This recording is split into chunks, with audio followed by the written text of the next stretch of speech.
Good Monday evening, everybody. I hope everybody's doing well and I hope everybody is enjoying life. This is the LTL podcast. I'm your host, Bryan, and it is August 28th, 2023. I cannot believe that we are close, very close to a year from when this all started. We are 288 days from that horrible day, that horrible night, November 13th, 2022.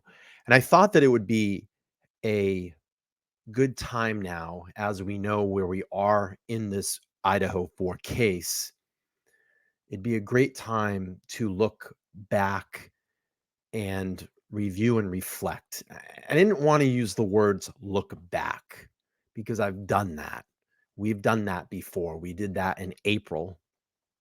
And I really was kind of the catalyst for all of that. LTL podcast was the catalyst. There were many channels out there that started to start their own series of looking back and doing their own research and looking back at things that have happened. And we've been through a lot. We've been through a lot together. And you have all been here supporting this channel for a long time now, months, maybe over 8 or 9 months. I still see a lot of the same familiar faces in the chat. And some have given credit to that series and some have not. But that's okay because we know that we here in this chat were the originators of that idea. That 7-part series that's over on my homepage that you can go back and look at. And it was an amazing journey through that time to go back to the very, very first day and reflect and look at how things came to shape. And then the arrest of Bryan Kohberger, and then the remembrance of the victims, and then the back and forth court motions that have sent our emotions high and low.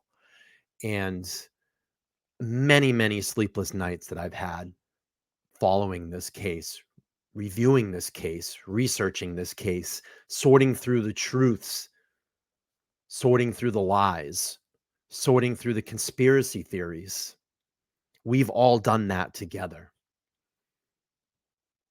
Now, I can't change your mind how you think this might have happened.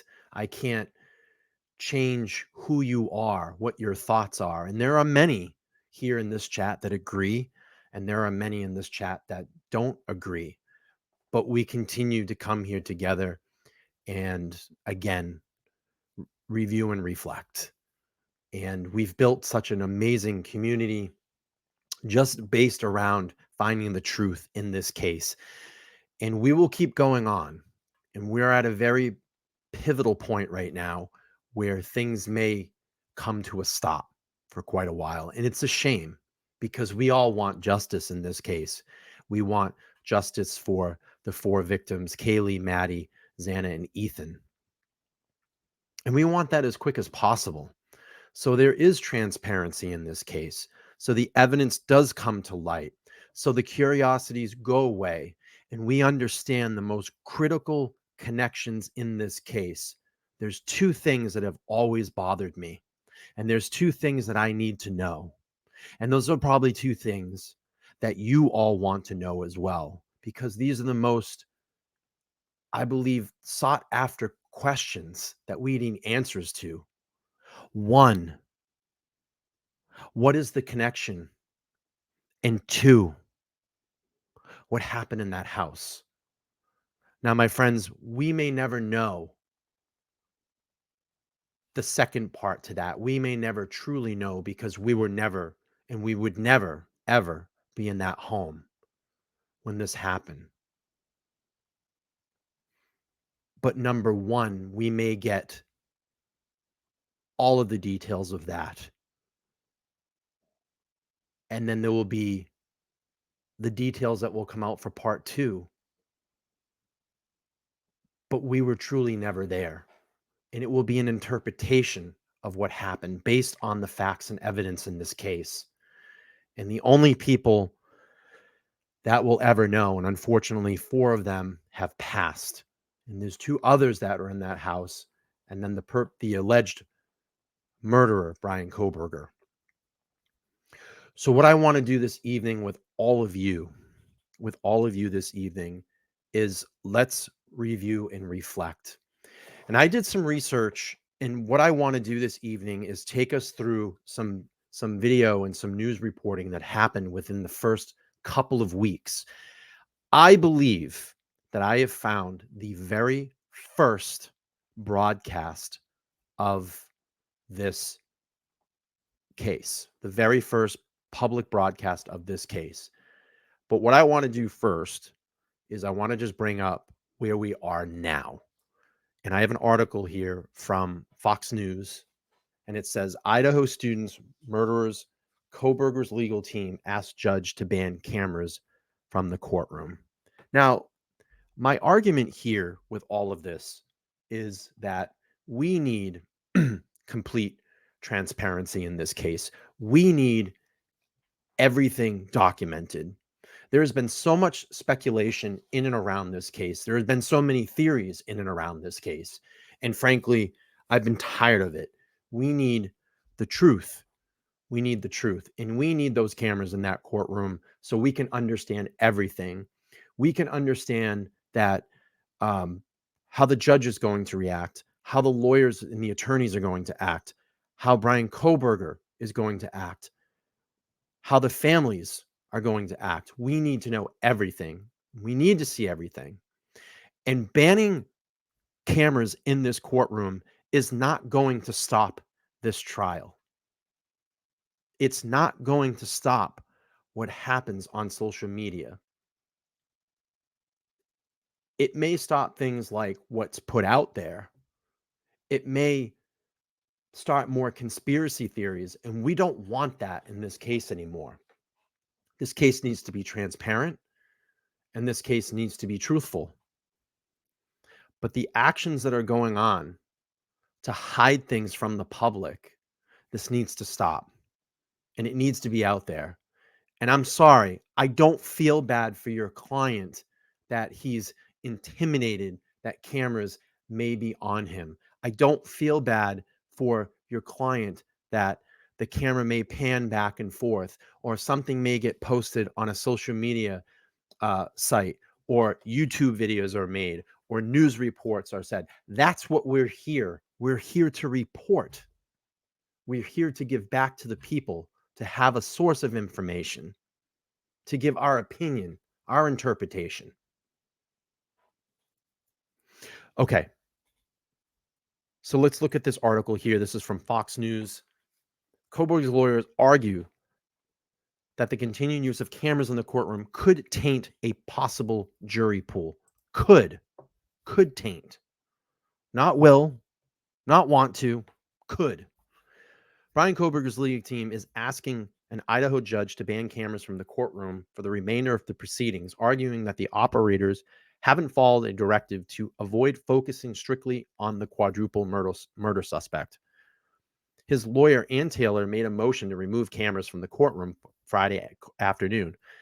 5 people living at the King Road residence, in Moscow, Idaho, including 3 of the victims, Kaylee Gonzalez, Xana Kernodle, and Madison Mogan, and another victim, Ethan Chapin, was dating Kernodle and was staying at the home on November 13, 2022, when all 4 were allegedly killed by Kohberger, who allegedly entered the home at around 4 a.m. Taylor argued that camera-wielding courtroom observers have failed to obey a directive by John Judge, which was given on June 27th. Judge referenced a recent Chad Daybell trial during the June 27th hearing, a case where cameras were asked to leave the courtroom for focusing too much on the defendant.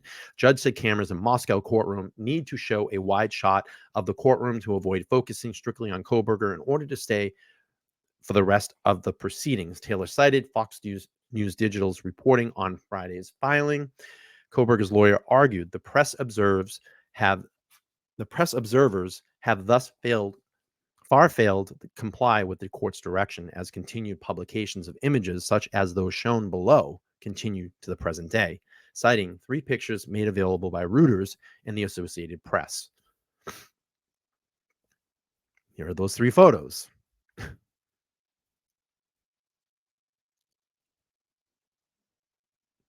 She argued that a picture are blatant violations of the court's directive to cease focusing exclusively on Mr. Kohberger in their right o- on in their own right. She added that the pictures were later included in articles that blatantly sensationalistic and prejudicial headlines and content. Taylor also argued in the filings that continued failure of the camera operators to comply with the June 27th directive creates the potential for a jury pool to be tainted. Observers continue to failure to comply with the court's June 27th directive compounds this problem and results in the potential jury pool's constant innuation in cursory accusations and sensationalistic non-geist as factual reporting and analysis, Taylor wrote. The images and videos were taken during a pretrial court proceeding and posed no less danger. To the contrary, they gradually poisoned a potential jury pool to the trial, even occurring with knowing the number of jurors able to render a just, unbiased verdict. Taylor's motion to remove cameras from the courtroom comes after Kohberger waived his right to speedy trial, a Wednesday afternoon court hearing, which delays the trials starting originally set for October 2nd. So that's where we are in the present day. How do you all feel? How do you all feel about this? I'm going to start a poll at the top. Do you personally want cameras in the courtroom? Do you want cameras in the courtroom?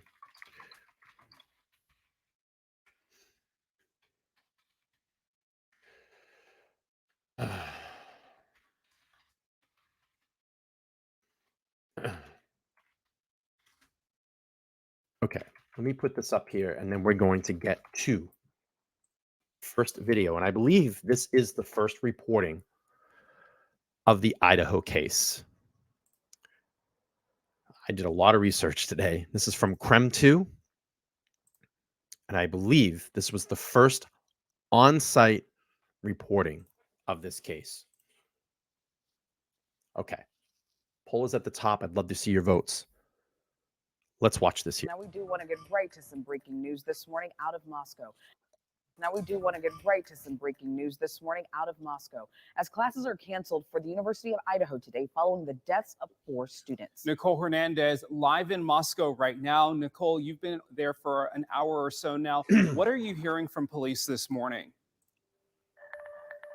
And that's what makes me believe this was the first reporting. He said you had been there about an hour or so.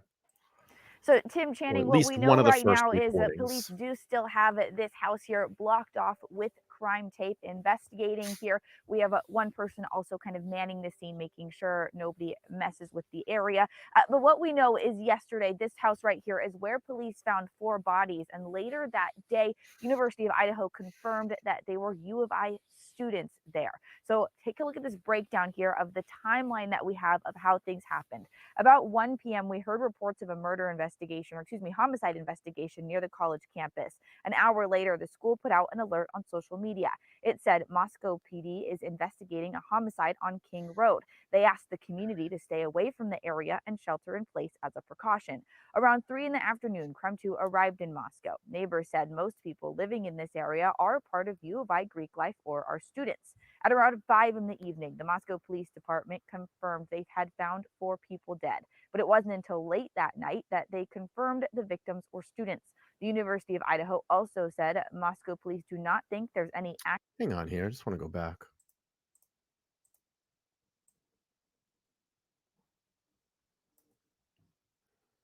That camera's already been taken.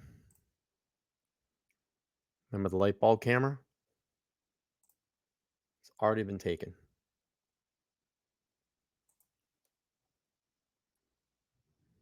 See that? You guys see it? This is where that light bulb camera was. They've already collected it. You see it? Let me know. Type a 1 in the chat. You see that right there. Already been collected. They're already on it. They were already on it.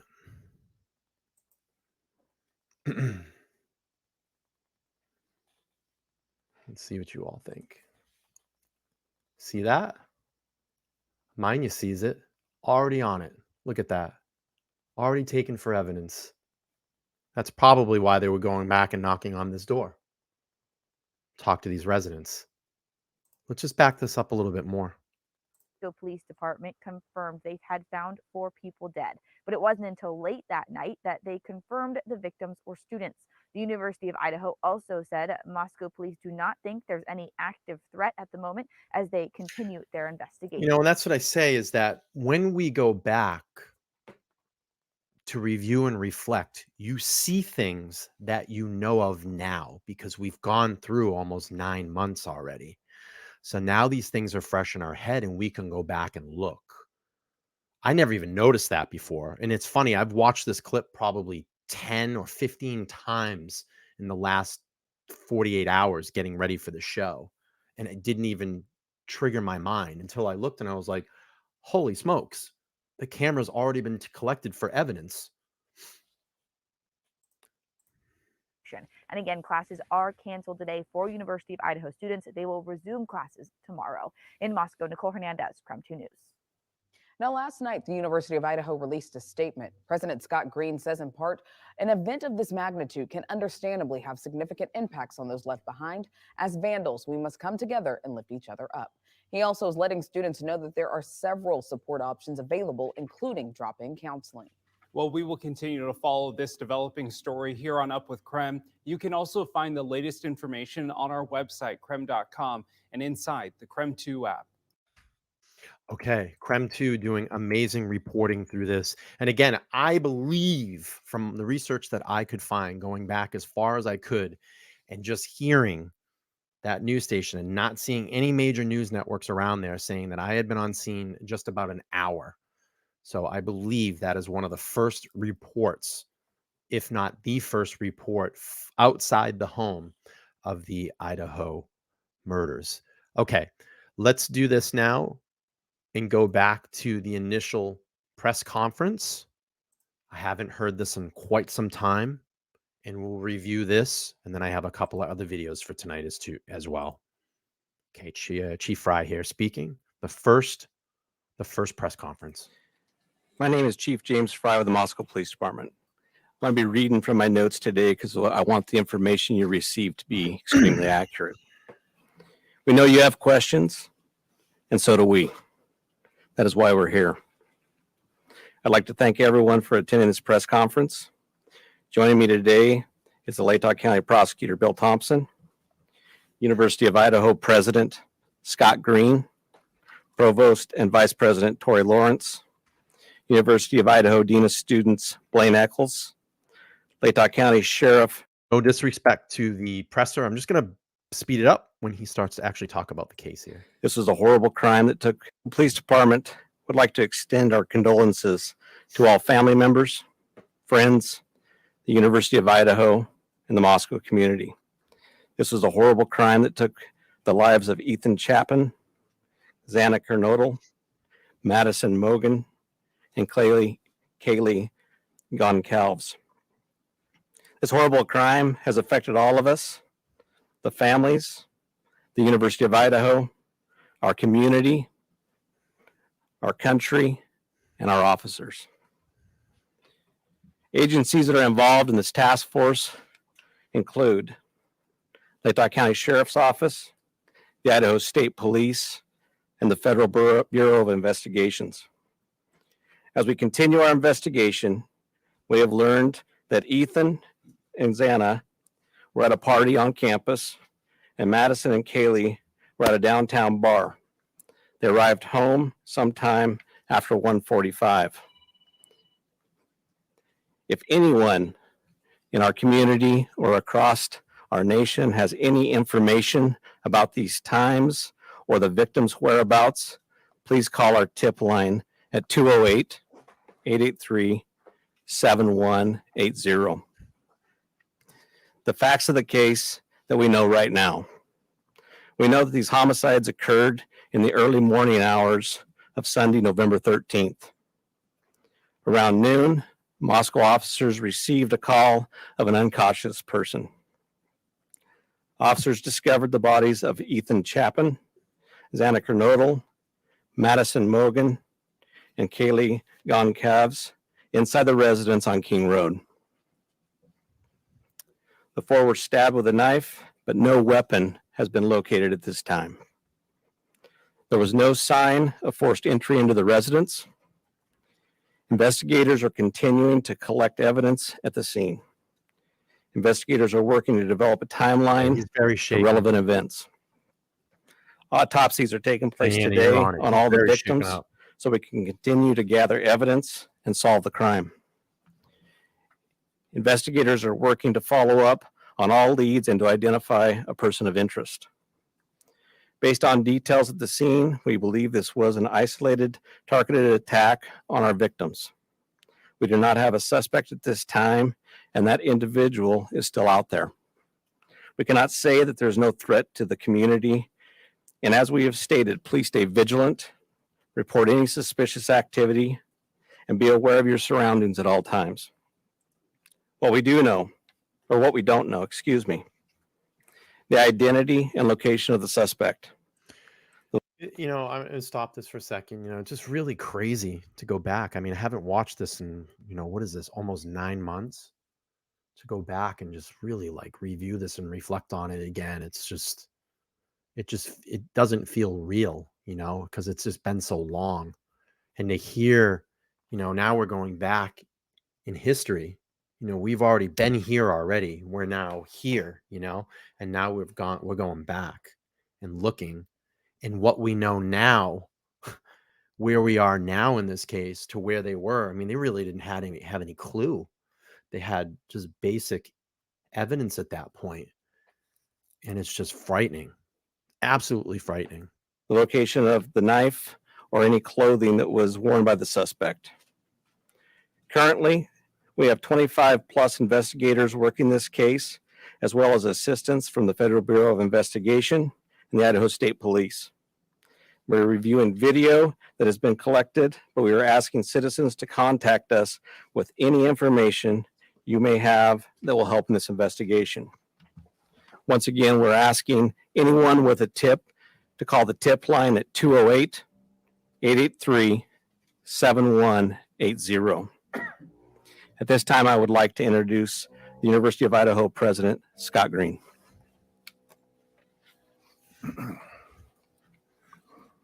Thank you, Chief Fry. I'm Scott Green, president of. I'm just going to go to the police investigation. I know that this gentleman's just going to talk and give his condolences. I'm not trying to be disrespectful. I'm just trying to do this for the interest of time. I just really want to hear law enforcement in this investigation. So no disrespect. I just want to, again, just speed this up for the interest of time. And I just really wanted to focus on the law enforcement investigation. I hope that's okay with all of you this evening. Thank you. Because that's really what we, I'd like to have Colonel Kedrick Wills come to the podium, please. Good afternoon. They are really shaking. My name is Kedrick Wills. I serve as the director of the Idaho State Police. And as we have this discussion today, I'd like to express my appreciation for your attendance here, because it's important, vitally important, that we get the information that we have out to the public. Crime knows no boundaries, and these murders have shaken us to our very core.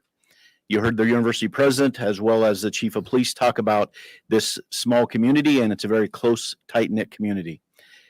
And our hearts break for the families that lost their loved ones, the University of Idaho, the Moscow community, and even within our entire state. Be assured, the Idaho State Police is firmly in support of the work that the Moscow Police Department is doing, and we are providing every resource that we can to make sure that this comes to a conclusion, and that the person or people that this is responsible are brought to justice. It's so important that you understand that this takes a team effort. This is teamwork with the university, with this Moscow City Police Department, the Latah County Sheriff's Office, the Idaho State Police, and the Federal Bureau of Investigation. It takes everybody to be able to do this. And it's a balancing act, It's a balancing act of getting the community the information that they need to have with making sure that we provide a case that the Latah County Prosecutor's Office can go forward with. Governor Little, Idaho's governor, has assured me that the full weight of all the resources we have within our state are available to Chief Fry and to his team. Our crime lab is also involved with processing evidence, and our law enforcement throughout the region, state and federal agencies continue to provide resources. From the Idaho State Police's perspective, we provided detectives here from this area, as well as detectives from out of the area, state police detectives, as well as patrol resources and communications assistance as well to provide for Chief Fry and his team. Following this briefing, our communications director from the Idaho State Police, Aaron Snell, if you'd raise your hand, Aaron, he will be the contact for all press media inquiries from here on out. He'll be working closely with Chief Fry and his team. And we have additional, like I said, additional patrol and investigation resources brought to bear here as well. We want to do everything we can to make sure that this is done correctly and that the people that are responsible for this are brought to justice. Amen. So at this time, I'm going to open it up to some questions that I'm sure you have, and we'll do the best we can to answer those for you. Can you imagine just the adrenaline, the adrenaline that's going through your body if you're Chief Fry at this point?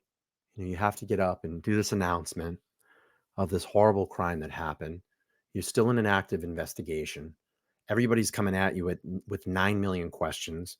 You have families that have lost loved ones. You're dealing with the public. You're dealing with the community.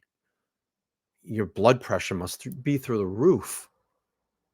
And getting up and then, looking to the audience and saying, we're here to answer some questions. Your carotids must be thumping, the blood pressure in your neck. I mean, I can only imagine my head pounding, just waiting that first nervous question for the galley to ask you. And then being able to have to respond to that in a respectful way. Gosh, I would not want to be in that moment. I would not want to be in that moment. Okay, let's hear the first official question. Hello, Chief Ray. Hello. Thank you for having us. Hey, Jeff, how are you? I'm Amanda Rowley with Creme 2 News. You mentioned that I don't know. I mean, would this be the first official Idaho question? I mean, televised from a reporter to Chief Fry? I would say probably, yeah, right? Or am I wrong? Because I don't think that he was saying anything before this. there's an indication that it's an isolated, targeted incident, and there is an individual somewhere. Can you give us a reason as to why there's that belief there is a suspect? And can you also give a little more information on the forced entry? There's no sign of forced entry, but was the door, did it seem like any of the entries were left unlocked by any means? I'll answer the last part there just because it's at the front end of my mind. We're not 100% sure if the door was unlocked, but there was no damage to anything and the door was still open. Yeah, I think so when too, we got Carrie. there. That might have been the first official, we call it Idaho 4, the Idaho 4 question to Chief Fry on camera right there, in the press. She was the first one to ask a question. Because you got to think this is just the next day. So I'm sorry. This is when was this? Was this the next day? On the 16th. So this is 3 days later. And I don't think that Fry gave any statements. He may have. I can't remember, but I don't think he did. I think this is the first official. And my first question, Yeah. if you'd like me to read. No, I think I haven't. In these cases, we take the totality of the things that we see, and they're very dynamic, right? And they're very big, and there's a lot of information, and we try to take that information, and some of it we can't share with you, correct? But we try to take that information. We try to make the best educated decision we can. Yeah. We review that as a team. You can tell he's so nervous. Our detectives, along with our prosecutors, along with the university, we try to make that best decision on that.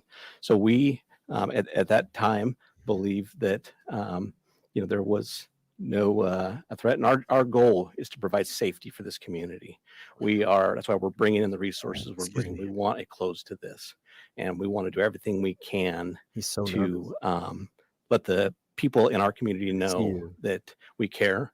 We want them to feel safe. We want them to be safe, and we're going to do everything we can to do that. And if I could add one more question. You asked for videos or anything from the community to help put together that timeline. We obtained a copy of Twitch video. Anything's possible, Jeff. Of the Gonsalves family. We're able to identify Maddie and Kaylee in those videos at a food truck ordering food. Is the police department, our investigators, aware of that video? Exactly, and has Danielle. It helped 100%. put together that timeline? We are aware of that video, and it has helped. It gives us a time and space where we know that two of our victims were, and that helps us a ton. And we'll continue to follow up all leads that we can and continue to gather those. Any indication of a party at the home that night? And this will be the last one. Okay, I understand. Not that we know of, not at the home. We know that the other, let me get the names exactly right here. We know that Zaina and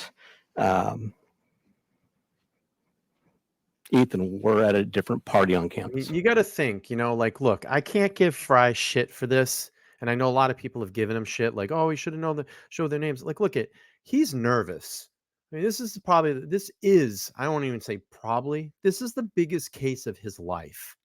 And you got to imagine all of the years that you've put in, all of the hard work you've put in. You're probably nearing your career, the end of your career. And then something so violent happens like this in your community. And this would shake you to the core, what he had to see when he went in that home and to report on that. And then to come here in front of the world, essentially the world, and start to answer questions. That is incredibly tough. I wouldn't even be able to do that. So I give him a lot of bravery to step up. I mean, I understand it's his job. I mean, you can clearly see his face is red. He's stressed. He's very stressed. But, a lot of people out there shit on Fry during this, and it's just wrong. I mean, let me put you in that situation with extreme stress. You are the leader. You're the face of this investigation right now.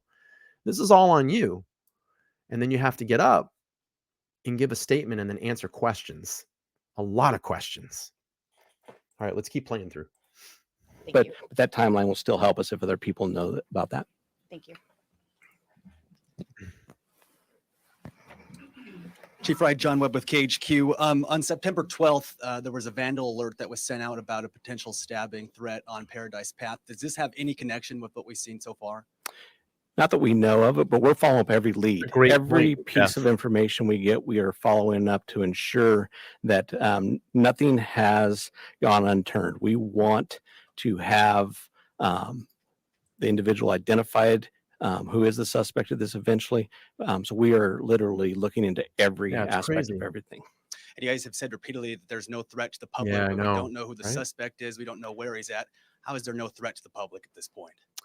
Well, that's kind of an unknown. Like I said, we took the information that we had at the time, but we do need to be aware the individual is still. I mean, PK has a great point. He says he probably never even heard those names before or know how to pronounce the names. Now they're probably names that he will never forget. I mean, in my circle of friends, I've never had a Kaylee or a Maddie or a Xana. I mean, come on. A Xana, it's a beautiful name. They're all beautiful names, but I've never heard those names before. Ethan, I don't know many Ethans. I don't even think I know an Ethan at all. So yeah, and that's why he said, let me just get these right. I want to get these right. Get it right for the record. Get it right for the press. This is an extreme moment of stress. There's so much stress in this guy right now. So much on his shoulders. Still out there, right?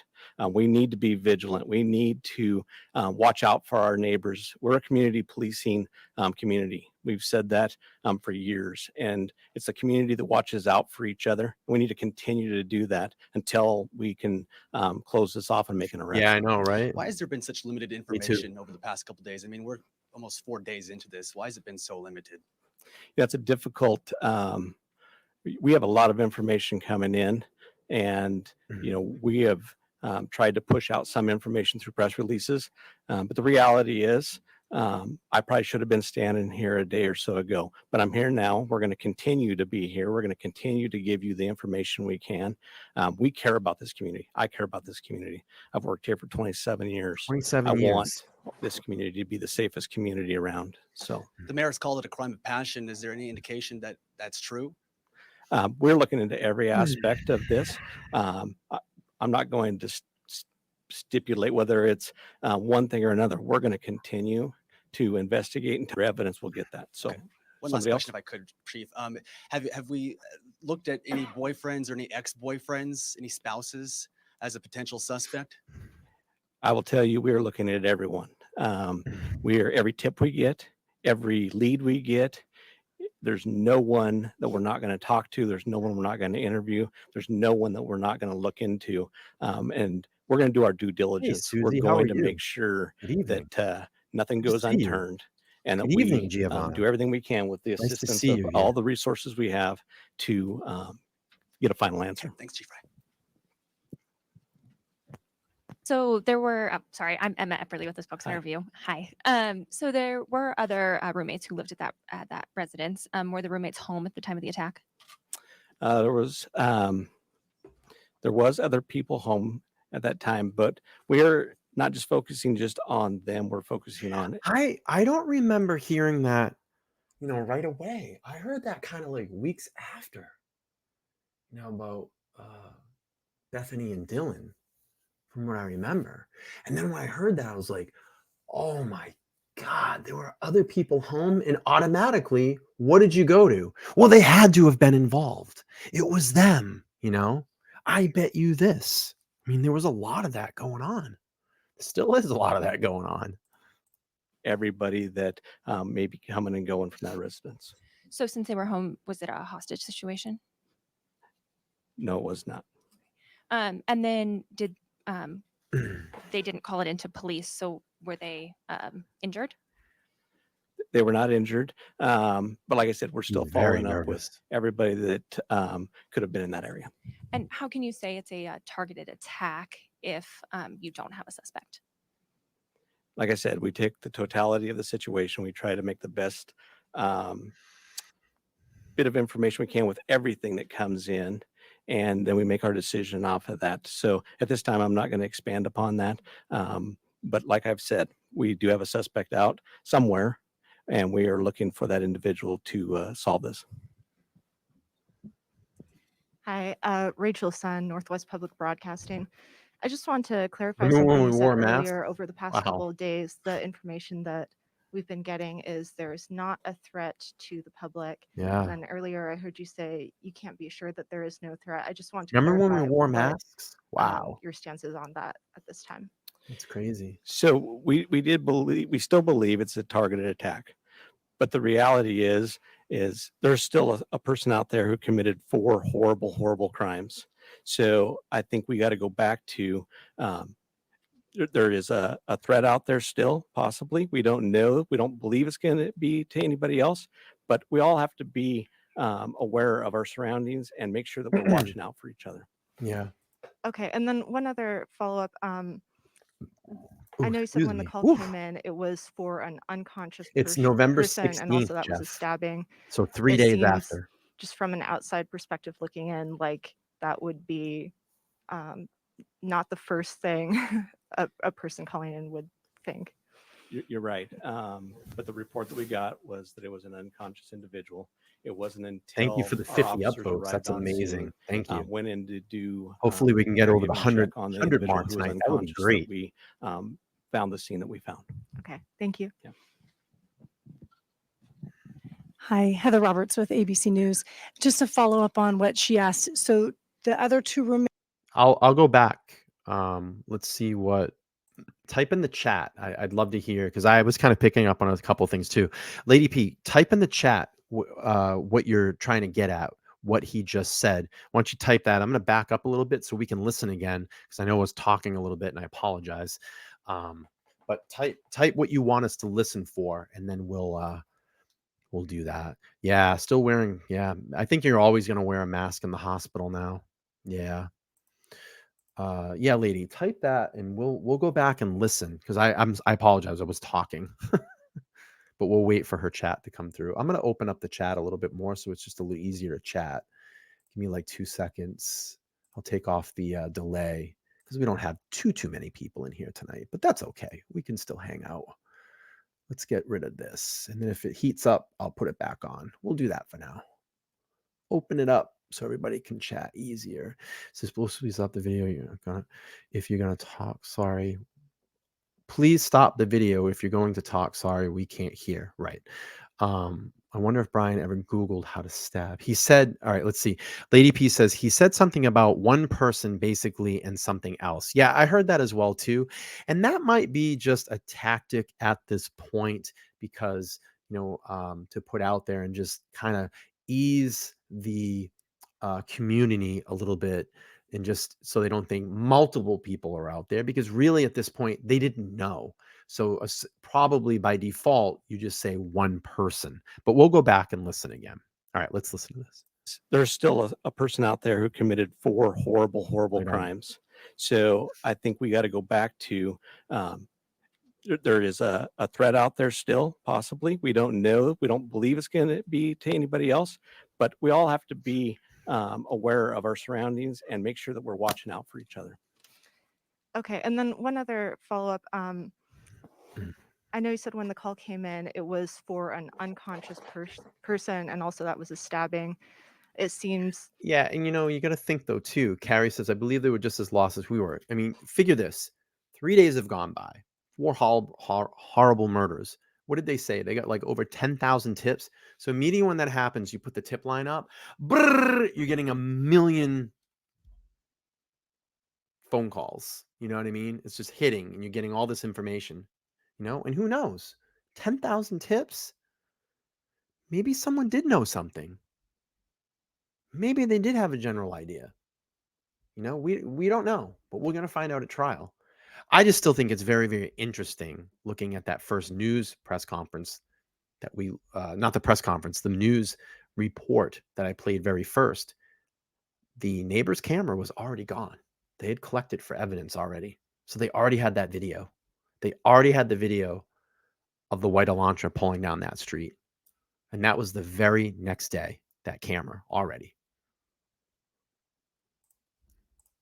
Just from an outside perspective looking in, like that would be not the first thing a person calling in would think.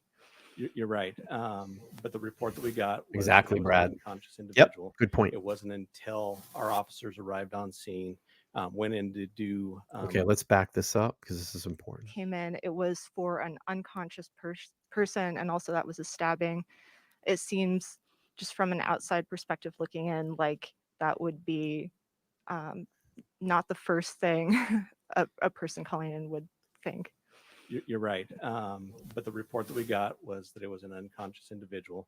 It wasn't until our officers arrived on scene, went in to do caregiving check on the individual who was unconscious that we found the scene that we found. Okay, thank you. Yeah. Hi, Heather Roberts with ABC News. Just to follow up on what she asked. So the other 2 roommates were there at the time of the attack? All the information that we have from our investigation is that yes, they were. Okay, but they were unhurt. That is correct. So is there any explanation as to why it took so long then for someone to call 911? You have surviving witnesses to an incident at 3 or 4 in the morning and the 911 call didn't come until noon? I don't think I ever said that they were witnesses. I said they were there. So, we don't know why that call came in at noon and not in the middle of the night. Would have we loved for that to have happened? Yes, but that's not how it took place. So That's that's why we're investigating to everything answer. still to try to pull all the pieces together. Were they one of the people, were they the 911 caller? At this point in time, I'm not going to divulge who our 911 caller is, just because I want to keep the integrity of the investigation at this point. Okay. Okay. And last question, are you able to tell whether the same weapon was used on all 4 victims? That's why we're having the autopsies done. The autopsy will confirm that and hopefully collect some evidence for us, even from those. That's why you do the autopsies is to try to be thorough and try to gather more. So we'll leave that would probably be something that would come out later. Excuse me, Derek Shug, Fox News Digital. Was there anything missing in the home, or were the purses still there? Yeah, he was. Any robbery attempt, gentleman. anything like that? Nothing that we have identified. And I'm going to take about 2 more questions. All right. Hi, I'm Tim with the Daily Evergreen. I was just wondering, were the 2 other individuals present at the home when police responded at noon? Yes. Okay. That's right, Carrie. Chief, if you don't mind elaborating a bit more on those 2 people. Was it 2 people? What have those people shared about the circumstances of that night, what they saw or didn't see? Well, I'm not going to go into what they shared that night. Obviously, that's part of our investigation. That's part of the information that we're trying to build our complete story with. So at that, as far as that goes, we're not going to go any further into what they know and what they don't know. How many were there? We believe 2. It drives me crazy too. The social media accounts of all the different victims, and do you?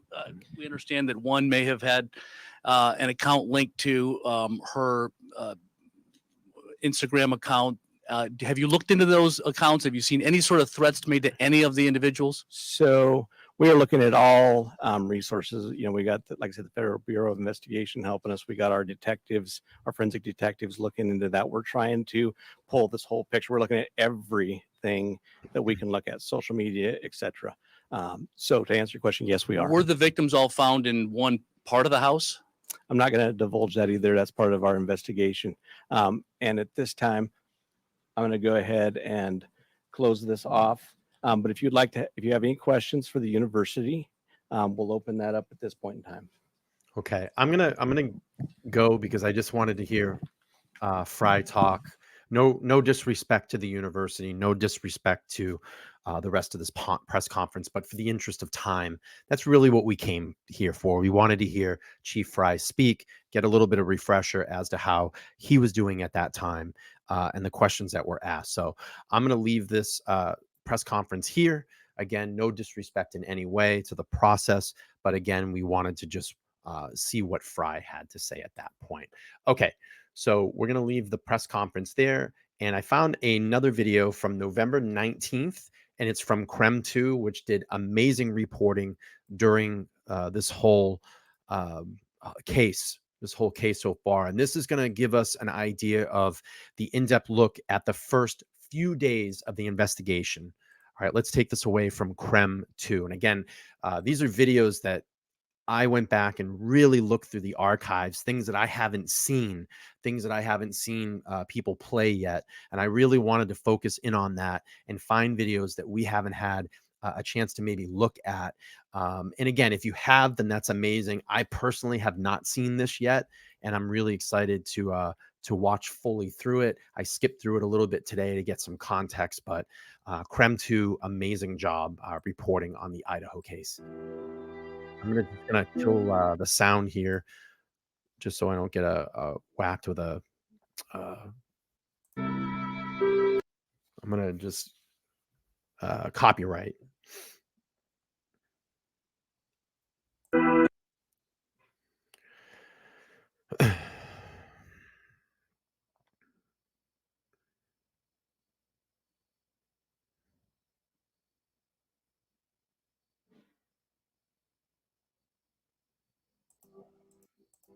All right, let's play that.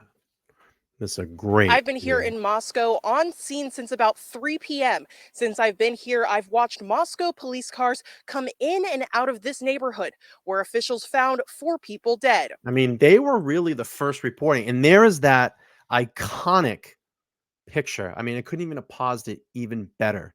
And we saw that video from the first day when that first report of the video that I played in the very, very beginning, the 2-minute video. And it shows that camera has already been taken into evidence. They already had it. They were already processing it. And to see the white Hyundai Elantra drive by that camera. And they couldn't put all the puzzle pieces together yet. but eventually they do. And then they all get led up to Bryan C. Kohberger. Wow. It's just crazy. Crazy to look back and think and reflect and review all of this. Neighbors say they began noticing police cars flood the area around 12 p.m. today. Thank you, Moscow Danielle. I police say appreciate they you. responded to a call here on King Road. We're going to do more. We're going to go back. And this is the review and reflect now. Review and reflect. And there will be quite a few parts to this. And we're going to go through it, through the investigation, a couple weeks or a couple months at a time. Just like we did the initial, when you all were here in April, when we did the first looking back series, that 7-part series, and us being the originators of that, coming and enjoying that content and going back and looking where we were at that specific point in the case. And now we can take ourselves all the way up to modern day, and I plan on doing that with all of you. So let's keep playing through this. For an unconscious individual. Upon further investigation, officials found 4 people dead. Yeah, While police I wonder investigated the that too. scene, the University of Idaho Good point. enacted a shelter-in-place alert as university officials reported a homicide Thank near you, Sam. campus. As we've stated, that alert is lifted at this time. Neighbors say most people living in this area are a part of U of I Greek life or are students, but we do not know the identities of those involved or who lives at the residence. Officials are investigating. This is a very much developing situation, and we will continue to stay streams on the grounds until we smashed have more back in the day. information They were to report great. back to you. I had Until my then, beard back in then. Moscow, Janelle Finch, Krem 2 News. I'm going to turn this off just for the interest of not getting a copyright strike. Takes us to Monday. So police still have this house here near University of Idaho taped off. This right here is where officers found 4 bodies yesterday. We now know the names of those 4 students. They were 20-year-old Ethan Chapin from Conway, Washington, 21-year-old Madison Mogan from Coeur d'Alene, 21-year-old Kaylee Goncalves from Rathdrum, Idaho, and 20-year-old Dana Kernodle from Avondale, Arizona, and they were all University of Idaho students. Here's a breakdown of the timeline from what we know so far. Around 1 p.m., we heard reports of a homicide investigation near the college campus. An hour later, the school put out an alert on social media. It said Moscow PD is investigating a homicide on King Road. They asked the community to stay away from the area and shelter in place as a precaution. Around 3 in the afternoon, Krem 2 arrived in Moscow. Neighbors said most people living in this area are a part of U of I Greek life or students. At around 5 in the evening, the Moscow Police Department confirmed they had found 4 people dead, but it wasn't until late last night that they confirmed those victims were students. The university also said Moscow police do not think there's there's any that garbage. There's that dumpster. And I'm sure there was a lot of evidence collected in and around that dumpster. Wow, this is blowing me away to go back. I mean, I haven't seen this video, and this is amazing to get some different perspectives of things that were going on leading up to where we are now. And this is all still very, very it's just crazy to go back and look at all this. Active threat at the moment as they continue their investigation. Classes for University of Idaho students are canceled for the day. They say they will resume classes tomorrow. In Moscow, Nicole Hernandez, Krem 2 News. Moscow police responded to King Road for a call about an unconscious person Sunday afternoon. When police arrived, they found the 4 deceased students inside the home. This morning, the city of Moscow and University of Idaho. Yeah, Jeff, if you go back to the very beginning of the stream, I believe I found the very first report on this case, and it was actually Krem 2. It was Krem 2. You can watch that video at the very beginning of the stream, because they actually came in with breaking news. Identified. And they're local. They're right there. All 4 U of I students. Freshman Ethan Chapin of Conway, Washington, was a member of the Sigma Chi fraternity. Zana Kernodle, a junior from Post Falls, was a member of the Pi Beta Phi sorority. Madison Mogan was a senior from Coeur d'Alene, and Kaylee Goncalves was a senior from Rathdrum. This is a pretty traumatic situation for our campus community. Dean of Students Blaine Eccles says news of the suspected homicide shocked the Vandal community. This is rocking their world. Many of them come from small communities where things like this have never happened. He says drop-in counseling is available to students at any time. He recognizes that many students have already returned home early for the upcoming holiday. People need to navigate through this situation in the way that best suits them. If students need to go home, be closer with their families, want to return home, I support them in doing that. We're going to support them in doing that. Support for U of I. You don't think that the timing of all this was planned out as well? You know what, 10 days, 11 days from Thanksgiving, knowing that, you know, all the students would be out just in a couple of days to get back for that Thanksgiving holiday.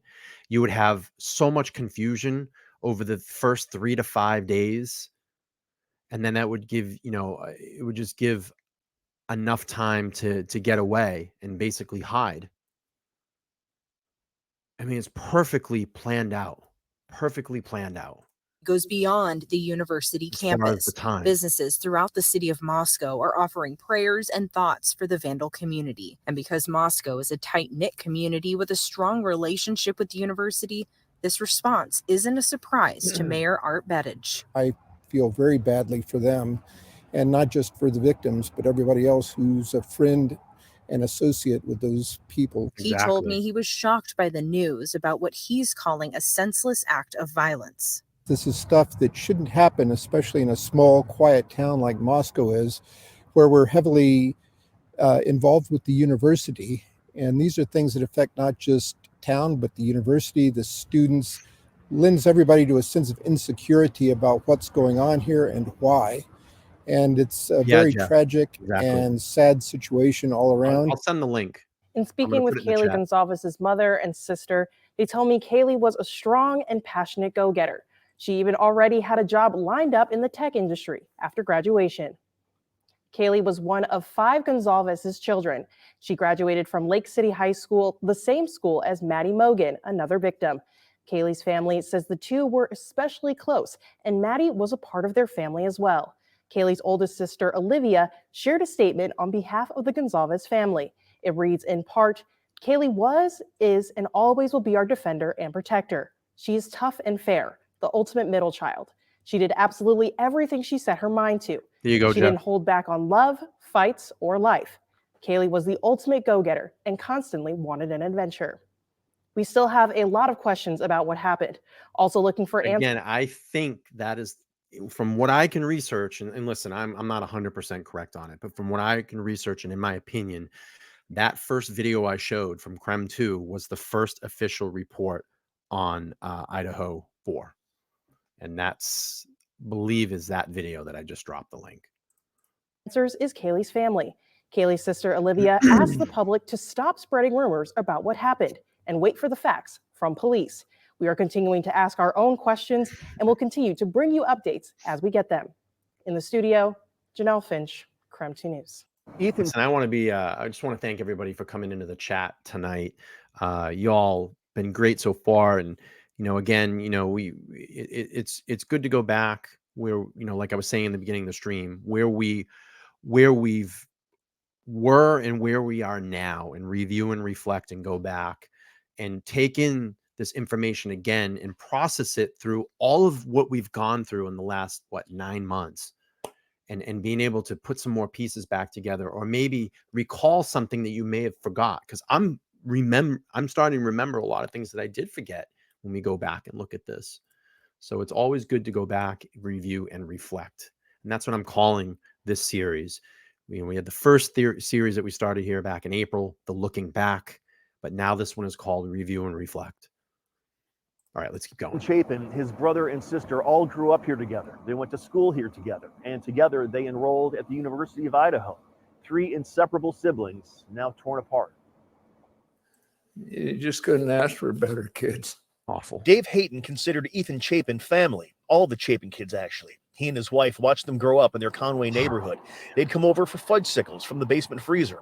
When the couple heard what happened, they were crushed. She's crying. And she says, Ethan's been murdered. Yeah. I just couldn't, you just can't get your head around it. All 3 siblings attended the Conway School before moving on to Mount Vernon High, where Ethan played on the basketball team and graduated last year. All three later decided to attend the University of Idaho. Ethan and his brother were members of the same fraternity. I know I didn't sleep a lot last night. I'm just thinking of them.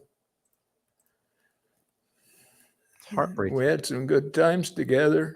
The Haytons treated the kids like grandchildren. The couple shared these photos from Ethan's mom's Instagram page. This one taken just a few weeks ago at Parents' Weekend. Dave recalls Ethan as smart, athletic, and always respectful. He says all three were great kids, and having one of them gone is inconceivable. I remember last night I woke up several times and I think, gee, I wish somebody would just tell me this is a bad dream. But unfortunately, it's not a bad dream. It's a reality. Still no word as to a potential motive in these killings, no word as to a potential suspect. However, authorities in Idaho do say that there is no threat to the public. In Conway, Washington, Eric Wilkinson for KREM 2 News. We've watched this memorial grow all day long. Students dropping off flowers and stuffed animals, remembering the 4 young lives that were lost. And there's still a lot of unanswered questions tonight, like how this happened and why. Like, it's all just shocking and scary. Like, I never would have thought that this would have happened here. Tonight, yellow crime tape still surrounds the house where 4 young college students were found dead over the weekend, a crime shocking the University of Idaho community. Classes were canceled today, and some students have decided to go on Thanksgiving break early. A lot of people left last night, and then we were like, I know we were like one of the only ones who actually stayed here last night. My mom has called me every single hour for since 7 a.m. this morning. So yeah, they want me to come home if I don't feel safe. Moscow police have not said much about what exactly. Whoa. Only ones who actually stayed here last night. My mom has called me every single hour for since 7 a.m. this morning. There's your camera. Odd.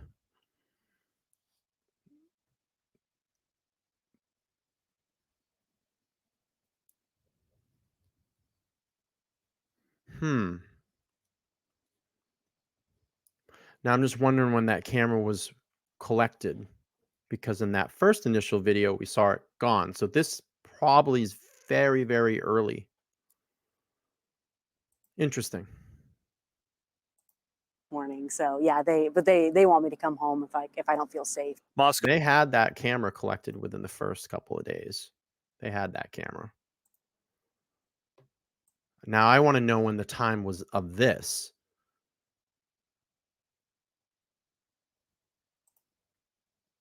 Did they, it's interesting. My mom has called me every single hour for camera. since 7 a.m. this morning. So yeah, they want me to come home if I don't feel safe. Moscow police have not said much about what. Oh, that's very true too. Maybe they took it and got another one from Amazon just to have, knowing what's going on in the neighborhood.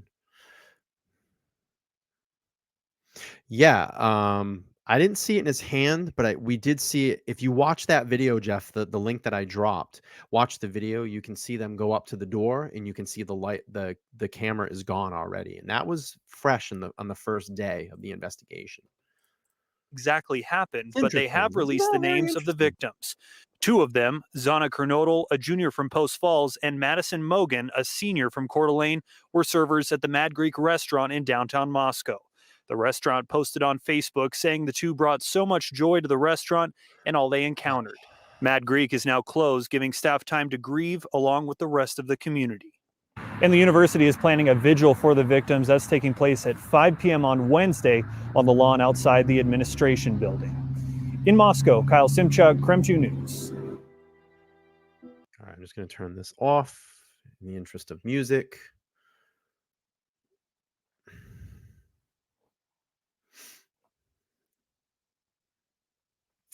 Moscow Police Department hasn't added any new information since they released a press release this morning about the homicide investigation. But a few hours ago, we did speak with the Latah County coroner. Kathy Mabbitt is calling all four deaths homicides, and that the cause of death is likely a stabbing. But we won't know that for certain until the autopsy report comes back and she can make that official ruling. Now, to take that a step further, Latah County contracts its autopsies out to the Spokane County Medical Examiner. And I confirmed this afternoon that Spokane County is in fact conducting the autopsies on the 4 University of Idaho students.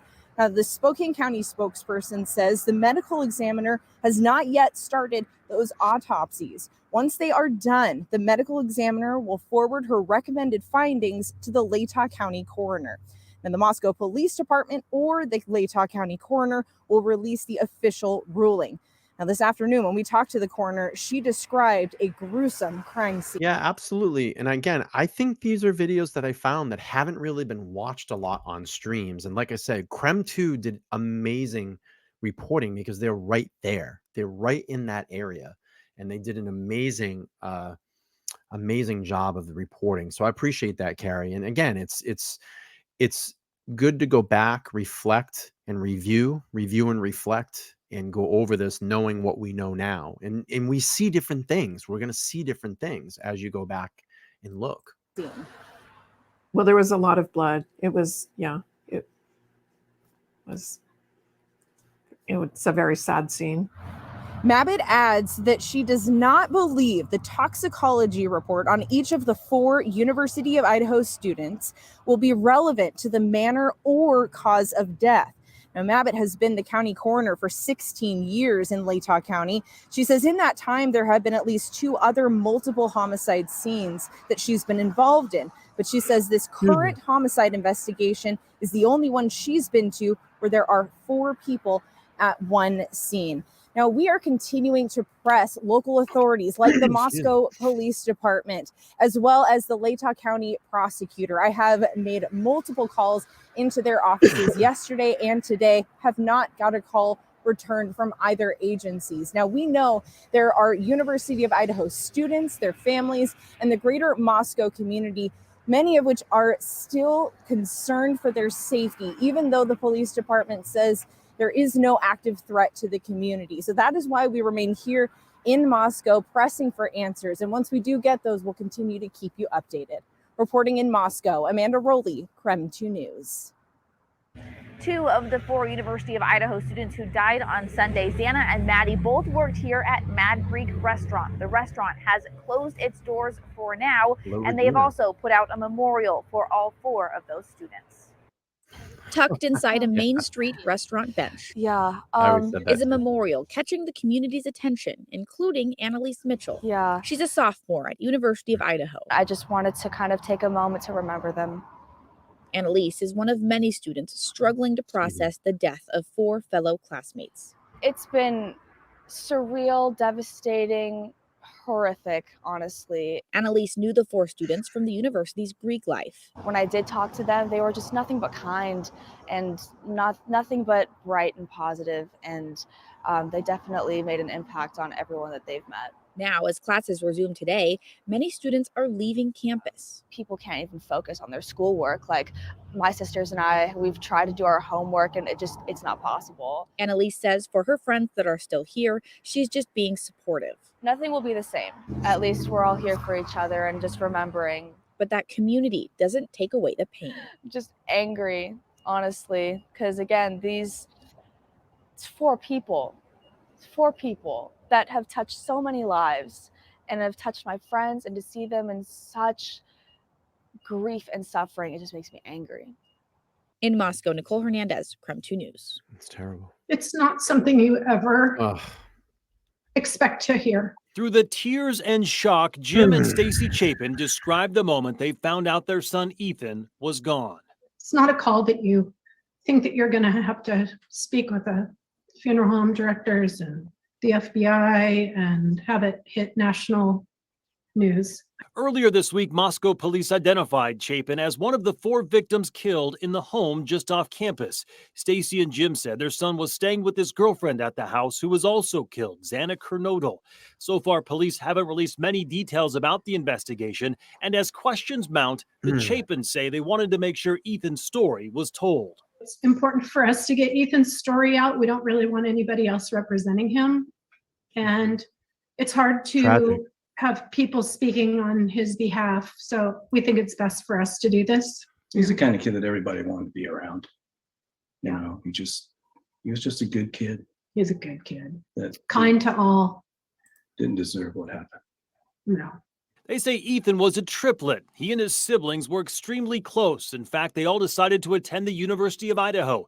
Jim says Ethan was an athletic kid who played club soccer and refereed youth sports. His smile, he says, lit up a room, and he made friends wherever he went. They had just spent last weekend at the university for Parents' Weekend. And as we pulled out of Moscow, we literally were like, we've done it. We've literally done it as parents. We've created 3 incredible humans that will go on and have something great to offer to this world. Honestly, all 3 of them. A week later, as they grapple with this horrific loss, they say they're determined to keep moving forward for Ethan. But we will not. People don't realize that, you know, and I've been through this with my best friend when he was murdered in 1994, that when a murder happens in a family, that family stops. What their life was will never be again. And then just having to deal with all of those emotions the rest of their life. You know, you go through grieving, you go through regret, you know, marriages end, couples separate, people divorce, family members get mad at each other. You know, it's awful. It's just like, you know, when there's a death in the family, it brings out all that raw emotion in everybody, you know, and I've seen it at funerals where, you know, one side's arguing with the other and someone's blaming this person and this and that. It's just, it's crazy. You know, it's very, very crazy. It's a lot of raw emotion and it's a lot to process. I don't have children, so I would never be able to understand the loss of a child. Especially to this way. I mean, I would never, ever wish that upon anybody or ever want to go through that type of incident. It's crazy. It's very sad. You know,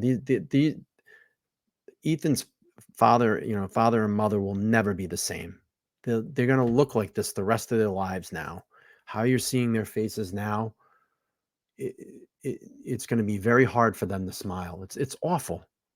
It's awful. Let this sink us or sink our kids, because if anything, they have to go on and shine Ethan's bright light on their own. You're right, Sam. I'm just gonna turn this off just for the interest of not getting a copyright strike. Okay. Oh, what did I do? Oh boy. Sorry, let me go back up here. Out for each other. Meantime, we found this video from a Moscow food truck that's from early Sunday morning. It shows 2 of the students, Kaylee and Maddie, ordering food around 1:40 a.m. This is one of the last times they were seen. Moscow police say this video is helping investigators recreate a timeline of events from that night. And it has helped. It gives us a time and space where we know that 2 of our victims were, and that helps us a ton, and we'll continue to follow up all leads that we can. The family of Kaylee Gonsalves have seen the video and agreed to let us publish it. They identified Maddie Mogan wearing the long black jacket and Kaylee, who is with her, in the white sweatshirt. It's normally a place where everyone feels really safe. Joseph Woodall is the manager of the grub truck. He is seen in the video working the cash register, taking the girl's order. This afternoon, he described their interaction with me. One of the blondes was just a little bit more cheery and kind of bouncing around a little bit more. And then one was like standing there and doing the hello, how are you? And goes through the interactions. And normally that's pretty normal. In most of our groups, there's people that are more energetic and people that are managing the energetic people. Joseph told me he felt incredibly sad when he learned the news about the girls he had just seen the other night. Hope they find the person. Hope they get the person. Take this down.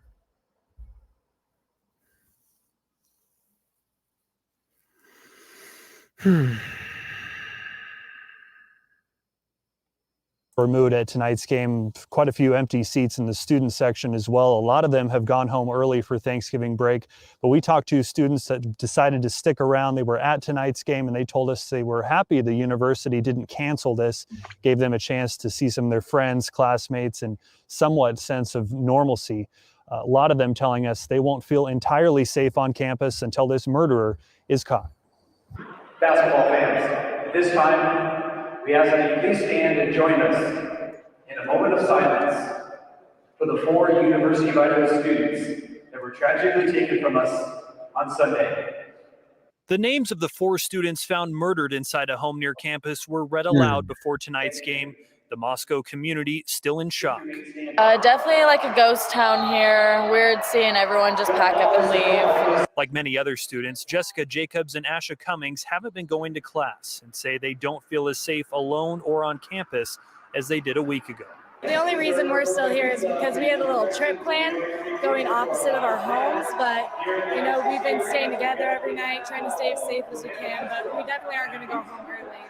A question of safety is on everyone's mind right now. During a press conference this afternoon, University of Idaho officials said they've increased campus patrols and students can request a security escort across campus day or night. The university is also excusing all absences. That if they want to leave and go home now, they absolutely can. We're going to support them in doing so. Classes were canceled the day after the 4 bodies were found, but resumed on Tuesday. School officials say some students want to keep their minds occupied. They gain comfort in being around their other students. They gain comfort from interacting and staying busy with their faculty. I'm happy they're still doing it, and we're here to support our teams, so we're happy to be here. Lucky that we still get to come to this and feel safe here. And the university has postponed a candlelight vigil until after Thanksgiving break in order to give as many students that want to attend the opportunity to. That's scheduled for sometime on November 30th. In Moscow, Kyle Simchuk, KREM 2 News.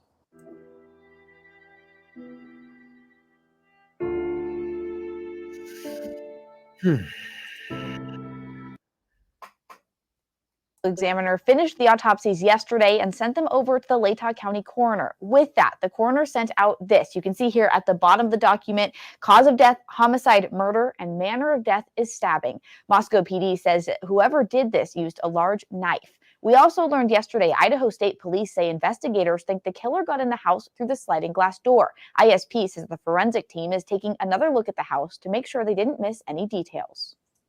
We intend to come out and solicit information from the public if they are within certain areas that we believe are of interest for this investigation. And so hopefully today or early tomorrow, we will come out with a map where the victims were at specific times during the night and ultimately ending at their residence. The FBI's Behavioral Analysis Unit is now helping in the investigation. They do crime analysis, create suspect profiles, and help with interview strategies. ISP says an FBI command vehicle is on its way to bring Moscow up more resources. As for the other 2 roommates who were home during the attack, ISP says they are cooperating with investigators. They are not suspects or persons of interest as of now, but ISP says nobody is clear. Lone Star says, imagine not feeling safe at your college campus. I was a drunk idiot in college. Absolutely. Yeah, I mean, it's just crazy. It's just a very senseless situation. The investigation yet. In the newsroom, Nicole Hernandez, KREM 2 News. Earlier this evening, the University of Idaho released a statement urging students to be vigilant. For those that are still here, security will increase over this weekend. Moscow police say patrols have also ramped up around the community. The school district says patrols will monitor the area around its schools. Idaho State Patrol is helping with this extra police presence. People I spoke with in the community today are less concerned about their own safety and more focused on making sure the suspect or suspects are found. Let me just get to this really quick. Consuela says, I'm glad you brought this back, Brian. Sad, yes. I can only imagine all of the pain for the people and especially the parents. It affected me in New Mexico, USA. Absolutely. I mean, we've followed this case for almost 9 months.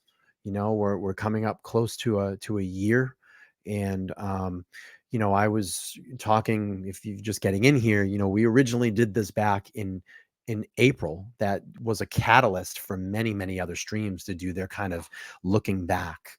And I thought this would just be a great time right now to review and reflect, of what we know now, what we didn't know then, and then, with the information we have now, and then to look back and maybe see some things that are new to us. Like we saw the camera positions of that 111, the house that was just in front of 1122 King Road, 1112. And we saw the camera position of where that camera was, and it was taken down, and trying to figure out, we saw another video where it was back up, so we were just trying to figure out that timeline as well too. They already had that camera on the first day. They were already processing that camera. So yeah, it's always good to go back, review, and reflect. In your 70 years of living in this area, would you ever have thought that something like that could happen? No, really.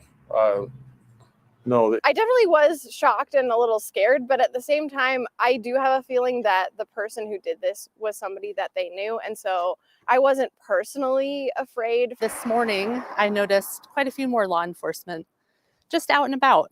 I'm really grateful for them. People say they're thankful Moscow PD are calling on the necessary agencies to help protect the community and figure out what exactly happened on Sunday. In a press conference yesterday, we learned from the Moscow Police Chief, James Fry, that the department has called on 25 plus investigators, the state police, and FBI to assist in solving this case. The Moscow Police Department maintains that this was a targeted attack.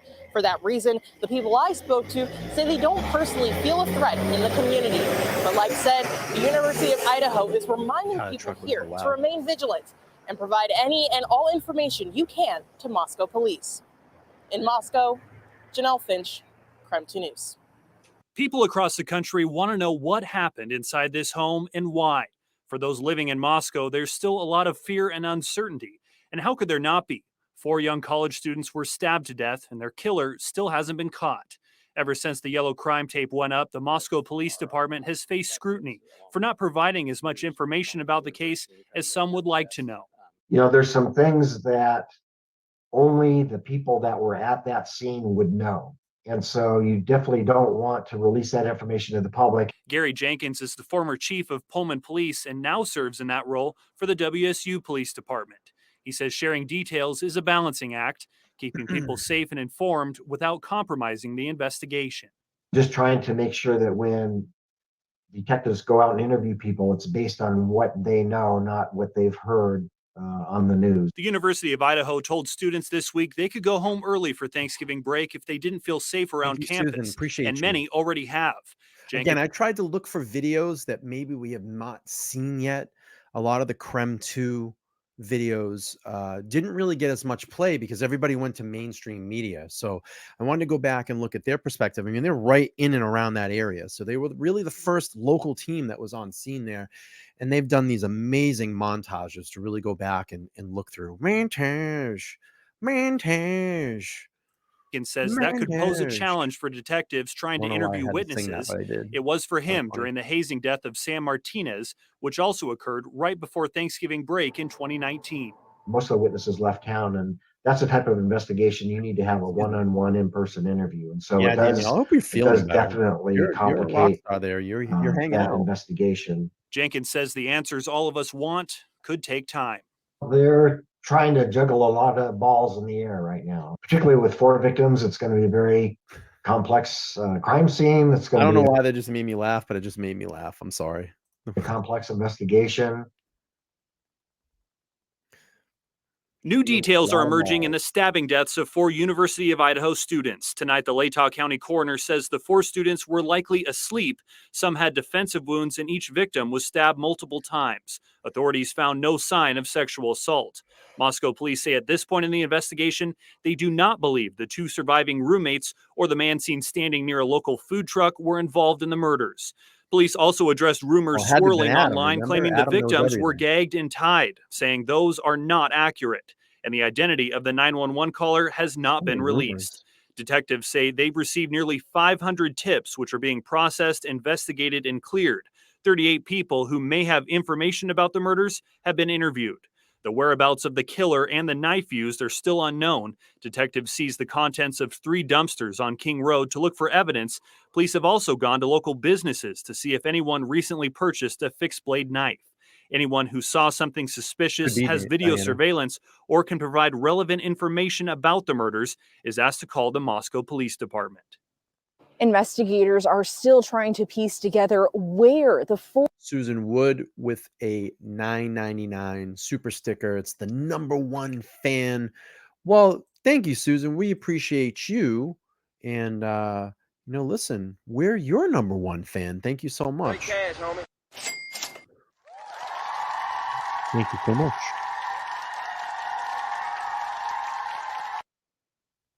All right, let's keep playing through here. I appreciate you. Thank you.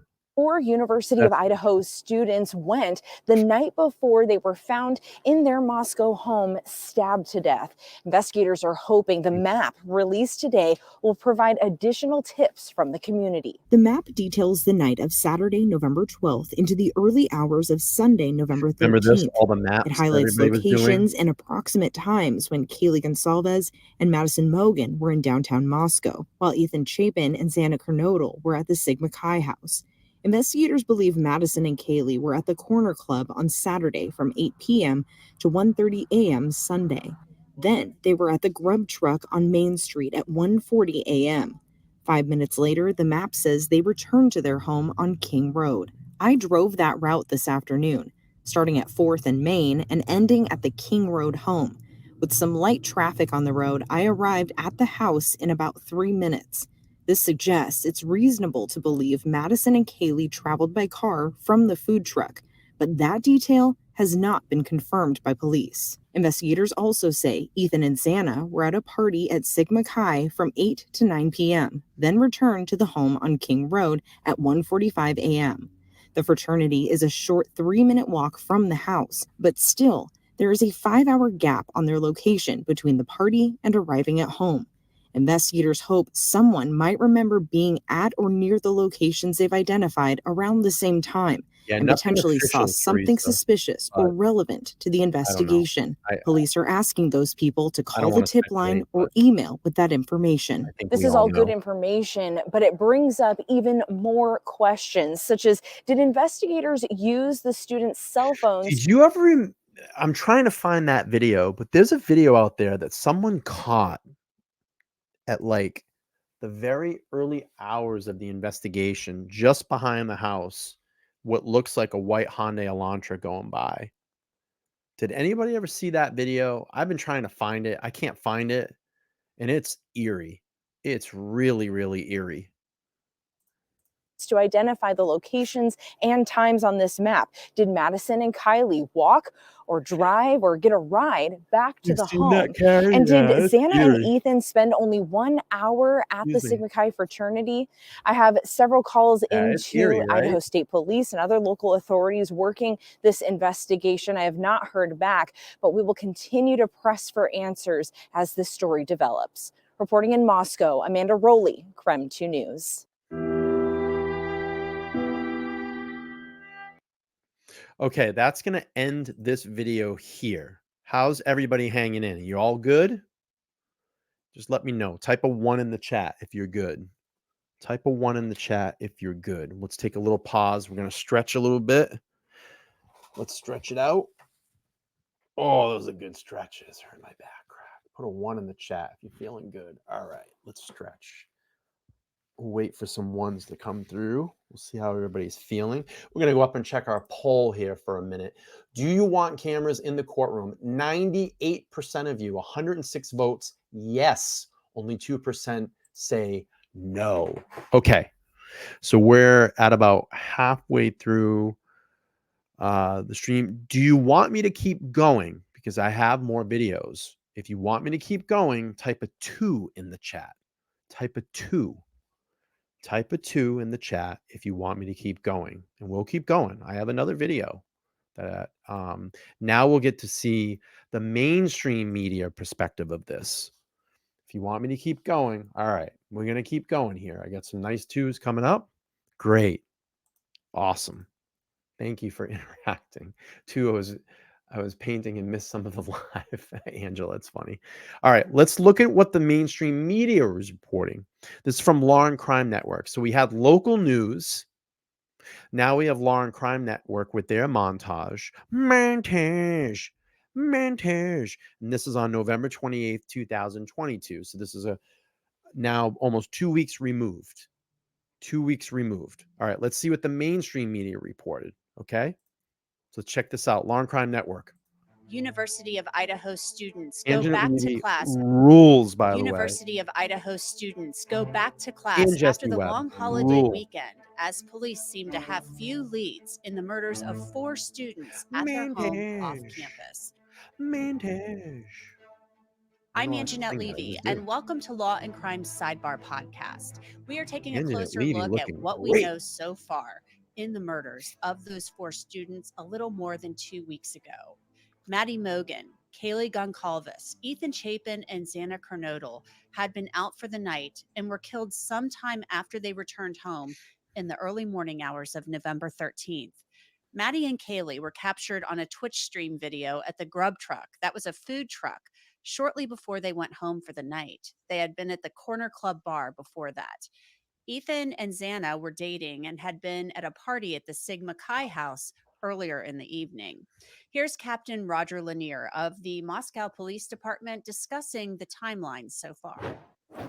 On the evening of November 12th and into the early morning hours of November 13th, Kaylee and Madison arrived home at approximately 1:45 a.m.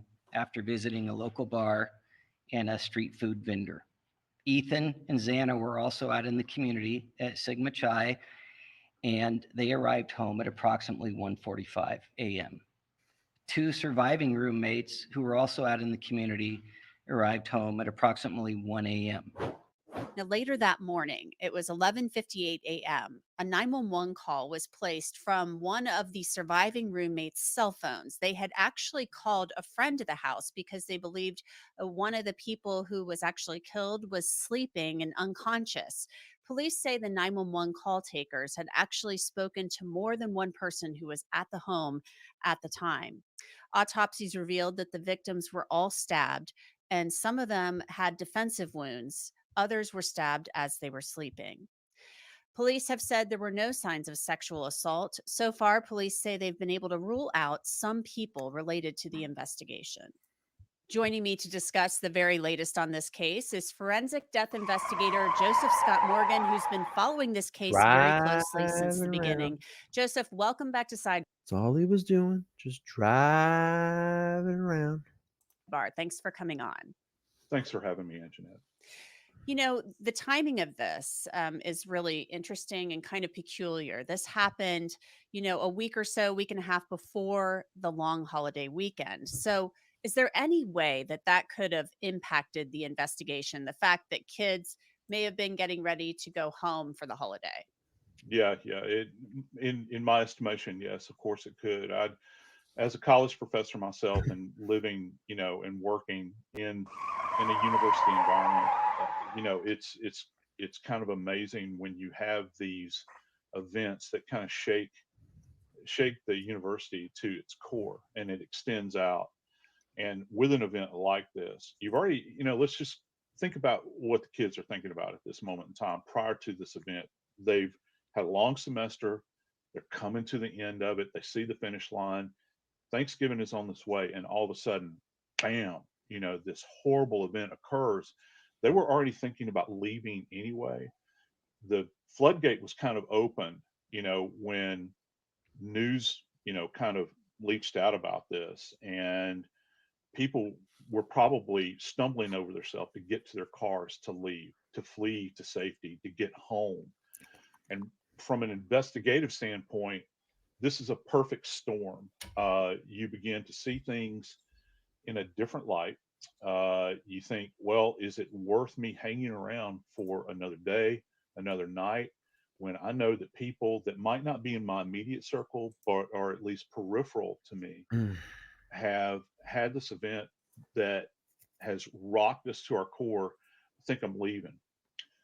Well, when that happens, the investigators lose a big chunk of potential interviewees. They've left. And here's the thing about doing an investigation. Sometimes for the investigators, they can stimulate something in the brain of an interviewee that the interviewee might not have thought about. And all of a sudden information comes out. It comes flowing back to the police. And think about how large this university is. If you're, I've heard estimates of, 10 to 11,000 people inhabit this small space. It's amazing how many of these individuals may very well have data contained in their brain or in their remembrances that they might, just dismiss and say, well, that wasn't important. But then you contextualize it when you're sitting across the table from an investigator, and suddenly something clicks and you have important data flowing in. Now we're 2 weeks downrange at this moment in time. Think about this. 2 weeks downrange, memories begin to fade after this period of time. Recall is not a Yeah, and that's my fear in all of this too. He just said, after a couple weeks, your memory tends to fade. I mean, now we could go years, and in any relative witness in this case could forget intricate details of things they heard and saw. So it scares me. It scares me that this is going to go on. And believe me, Ann Taylor and Bryan Kohberger know that. To waive the speedy trial process now, to delay this trial, to put things out further than the said date, October 2nd. Now they delay it a year. People's memories will fade. Intricate details will go away. You may not be able to recall information the way that you did when you first initially saw it or heard it. So yeah, it does. It happens. immediate. So not only do you have a scene that is highly complex from a forensic standpoint, from 100% part of the plan, mine. Yeah. Biological evidence. Now on the other 100%. side, you've got this kind of lack of communication or interaction with individuals that might have knowledge about the case. So I would assume as an investigator, you would want to kind of put that plea out again. If you have kids who are returning back to school, you put that plea out again, or you're going through, the cell phone dumps of these victims, which can be very tedious and time consuming. And you're probably looking to, say, hey, we need to talk to you. Anybody who knew these people, who knew any of the victims, who might have some information. So I'm assuming we'll hear another plea for people to come forward. Yeah, you will. And the other thing that you have to kind of entertain with this, and you don't know if their remembrances have now been kind of polluted by virtue of the fact of everything they've heard in the news. Because trust me, when they're at home, they've been watching this, and they're back at mom and dad's house. They've been watching this. This is where they go to school. This is where they live their lives. And so all of that data is coming in, and it can perhaps impact those remembrances that we just talked about. And it kind of creates a headache for the investigators, and it diminishes the potential for clarity. If you had gotten to people like within, that 24 to 48 hour window, that could have worked. And this increases exponentially. We've got 4 victims, so each one of these victims have individual lives where they're going to class, they're going out to eat, maybe they've got jobs, and they're interacting with all of these different people that populate this area. So from a mathematical standpoint, when you begin to think about this, yeah, send that to me, Carrie. We'll pull it up. Highly complex. It's eerie. And that again is a problem. You can drop it actually in the chat because you're a moderator. So if it's easier for you, you can just drop it right in the chat. It'll pop up, and that will actually give the chat room to look at it afterwards on replay. So if someone sees that, they can watch that. But why don't you pull that up, and we'll play that right after this. Yeah, this is great. Actually, let's just do it right now. We're in real time. This is eerie. I don't know if you've all seen this, but this one is creepy and eerie. And what we're going to watch here is just keep an eye on the background. What we're going to see what looks like a white Honda Elantra driving in the background of this. Believe this was Creme 2. Oh no, this is was this Creme 2? KTVB, they're out local as well too. This is eerie and creepy. Now to North Idaho, where 4 University of Idaho students were found dead in an off-campus house yesterday morning. Today, both the university and police identified the students who were killed. 3 of them are from Idaho. Our Andrew Bartline just arrived on scene a short time ago. So Andrew, tell us what you're seeing. Look in the back of of King Road. I don't know where it is in here. Someone's cut it out before. It's probably going to be, I believe it's right here, most replayed. So let's just skip ahead. That's the part that we want to see. You're not going to watch the whole thing. Keep an eye just to that back fence if you haven't seen this yet. And I've seen videos where they've superimposed it, I guess that's what they call it, or zoomed in, and they kind of follow the car. This is absolutely creepy. Super creepy. A suspect? Right up here. No, and I think that's the part that makes this most confusing right now in terms of. So let's do this. I'm gonna play it on real time, and then I'm gonna do it on slow so we can see it. I'll slow it down. You're gonna watch up in this area up here. Information we've been able to get confirmed.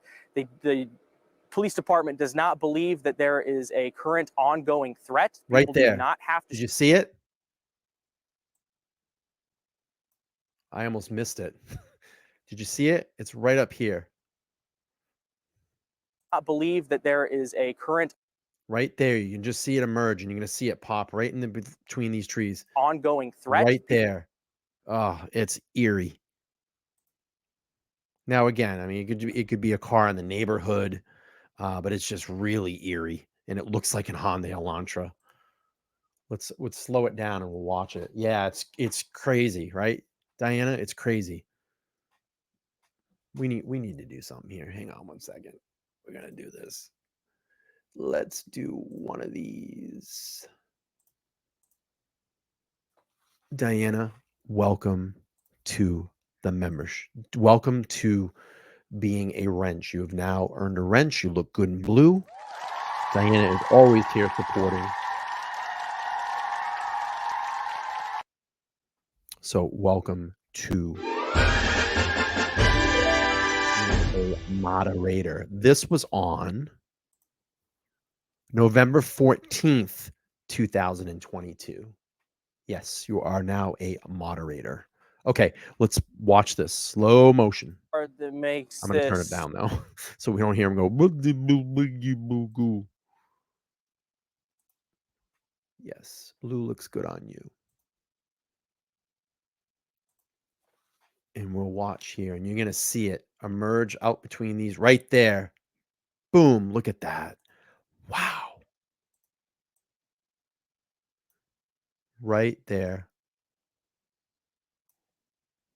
Let's go back.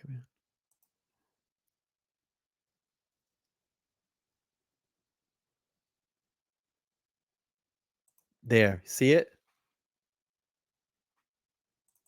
Right there. You see it? God, that's so weird. That is eerie. Eerie stuff. Right there.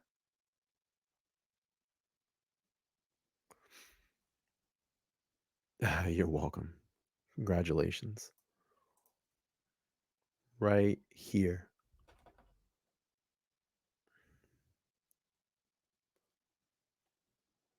Boom, look at that. So November 14th, I don't know the time. That's the unfortunate thing. YouTube doesn't post times. It just gives dates. So November 14th, 2022. But again, I'll drop this link if anybody wants to go back and look at it. There is, I guess, Brenda, again, it's just speculation. It's only speculation at this part, but it's just really eerie because that looks very similar to a white Honda Elantra. All right, let's go back to the mainstream media alarm crime network video. We'll play this out here. That the Moscow Police Department has released. So far, more than About 9 260 o'clock in the pieces morning of digital evidence, on the whether that's 14th. photographs or video, have been uploaded to the FBI's link. 113 pieces of physical evidence have been submitted to the Idaho State Police Crime Lab for processing. We know those things can take some I time. wish I could find the one that zooms they may in. be putting a and you can rush on see, it. like, So someone in we're the a little more car, than 2 weeks legitimately in. the What car. should investigators know by now? Well, I think that what they know, and this is, kind of obvious, on my part, when you begin to think about this, they know that they have something that they're dealing with that is very complex, particularly when you begin to think about the biological evidence that I've already mentioned. I always return back to the idea of commingling of this evidence, and I'm talking specifically about blood evidence, and also that's layered on top of that, Anjanette, is the problem.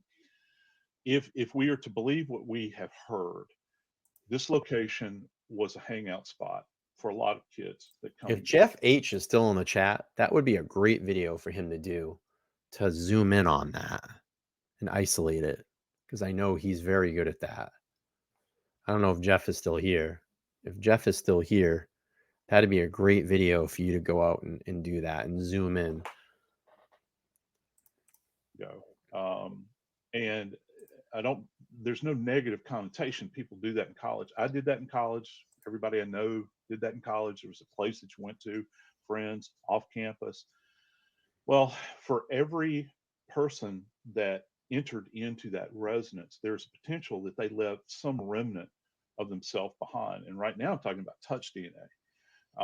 Not only that, I'm thinking about the shedding of hair, because you lose hair in this environment as well. And the trouble that presents for the forensic scientist is they have to wade through all of that potential data and examine it bit by bit to try and understand who this is connected to. Also, you begin to kind of whittle this down. Your 5, well, let me see, let me get my arithmetic right. Your 6 knowns that inhabit that space day in and day out. You've got 5 roommates and you've got a boyfriend. Well, you also have to think about, did anybody else in that environment have a romantic partner that might be visiting that location on a more than regular basis? They're kind of in and out. They might have access to the property. So that's another person that would be connected to this. Then you think about, well, did parents help anybody move in or move out? Have parents been there? So you think about their DNA. And then you've got the hangout crowd, all of those people that kind of migrate through this location in and out. What are they dragging in with them? So it is a daunting undertaking for people that work in trace evidence, and specifically for those that work in DNA. And police have been battling a lot of things having to do with this case, including the spread of rumors. And they addressed one of these when they discussed the 911 call that was placed from the home on November 13th. So let's listen as Captain Lanier discusses the 911 call in this case.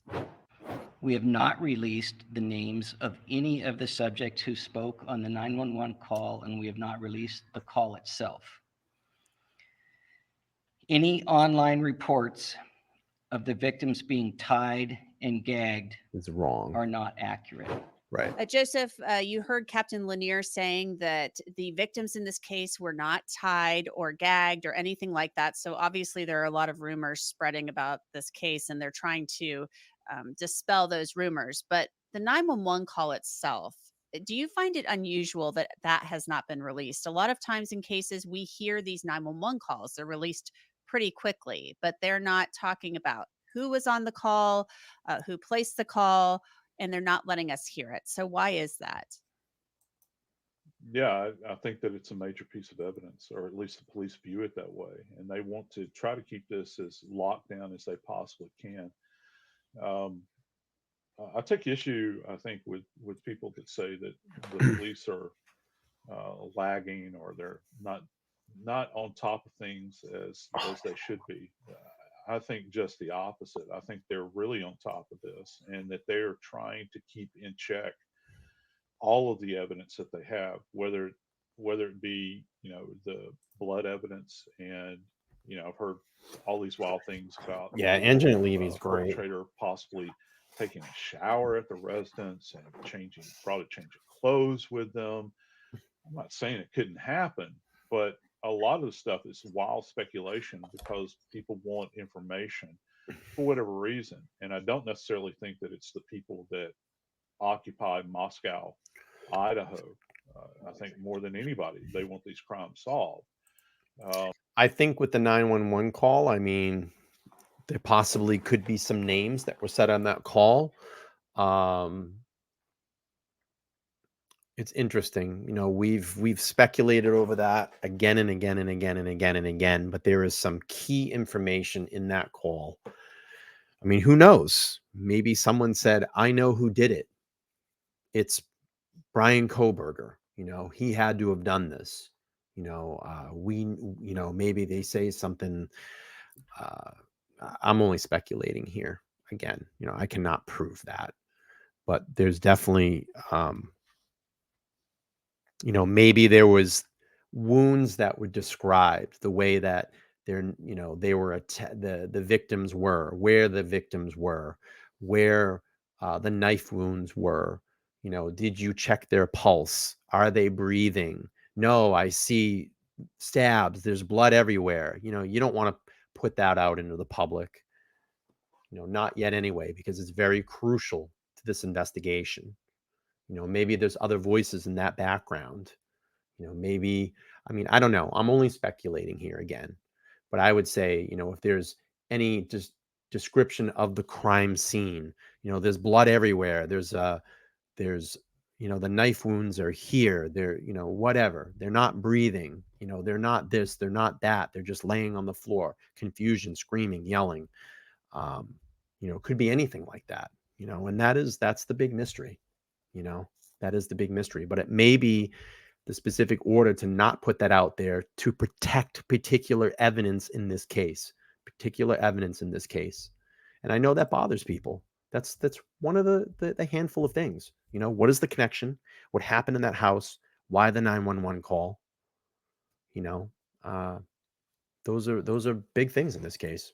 Absolutely. People just have a thirst for information, and so things can kick off very, very easily, and rumors can start.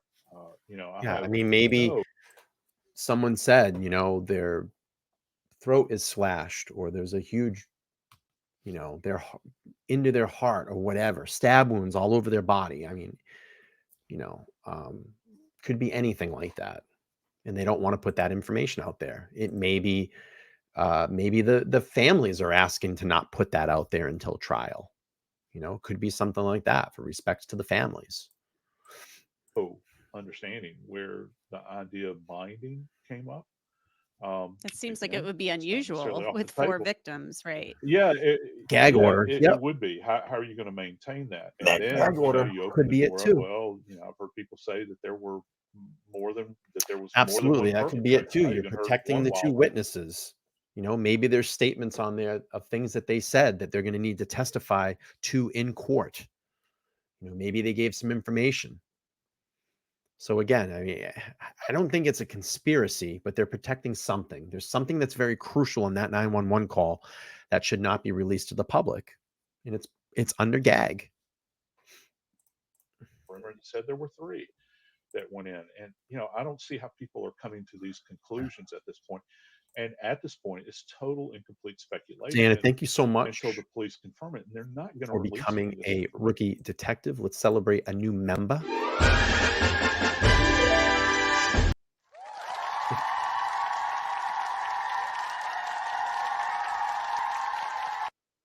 If anybody's not a member and you'd love to support the channel and you want to join a membership, I have all my membership content on my homepage, and all my memberships only start at $1.99.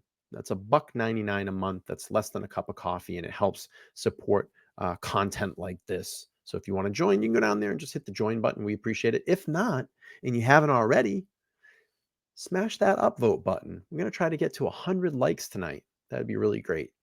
All right, let's finish this out, and then we're going to finish up the stream here in a bit. Information is the coin of the realm, if you will. The data here is the coin of the realm, and they have to protect it very carefully, because if they don't know who the perpetrator is, okay, at this point, anything that they can release, if they capture somebody in this case, any information that is disseminated to the general public is disseminated to the perpetrator, and they can adjust their statement, when they are finally brought in for questioning.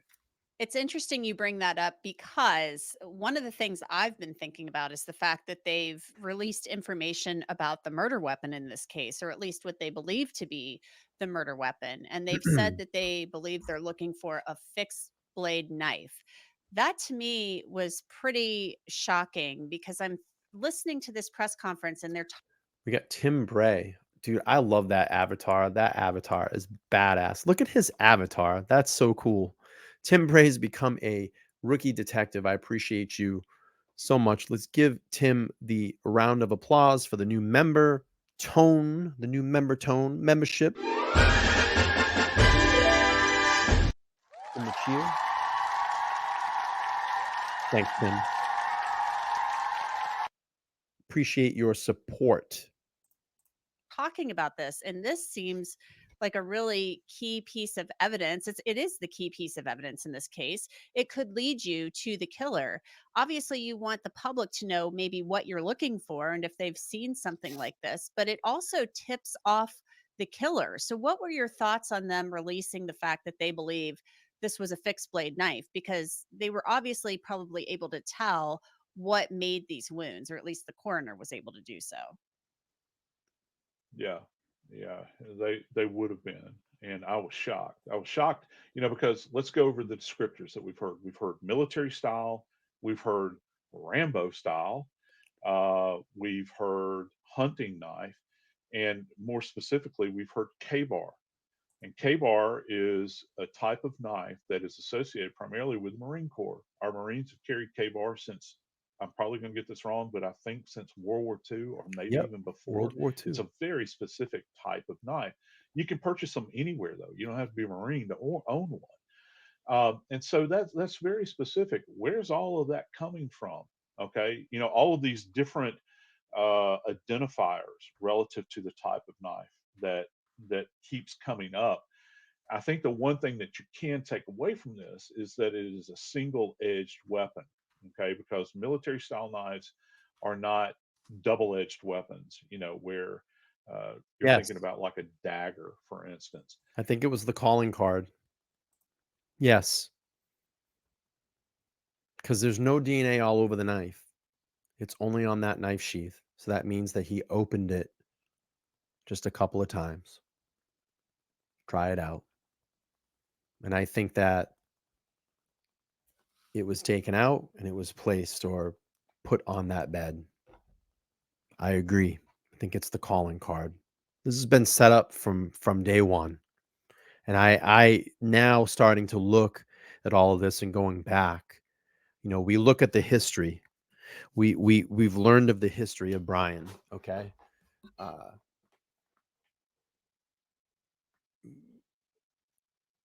Feeling down, having issues, the visual snow, the rejection, the drugs, and then trying to clean his image, get on the right path, start to take maybe some more interest in school and his education, then wants to be a police officer, gets complaints against him, kicked out of that program in high school.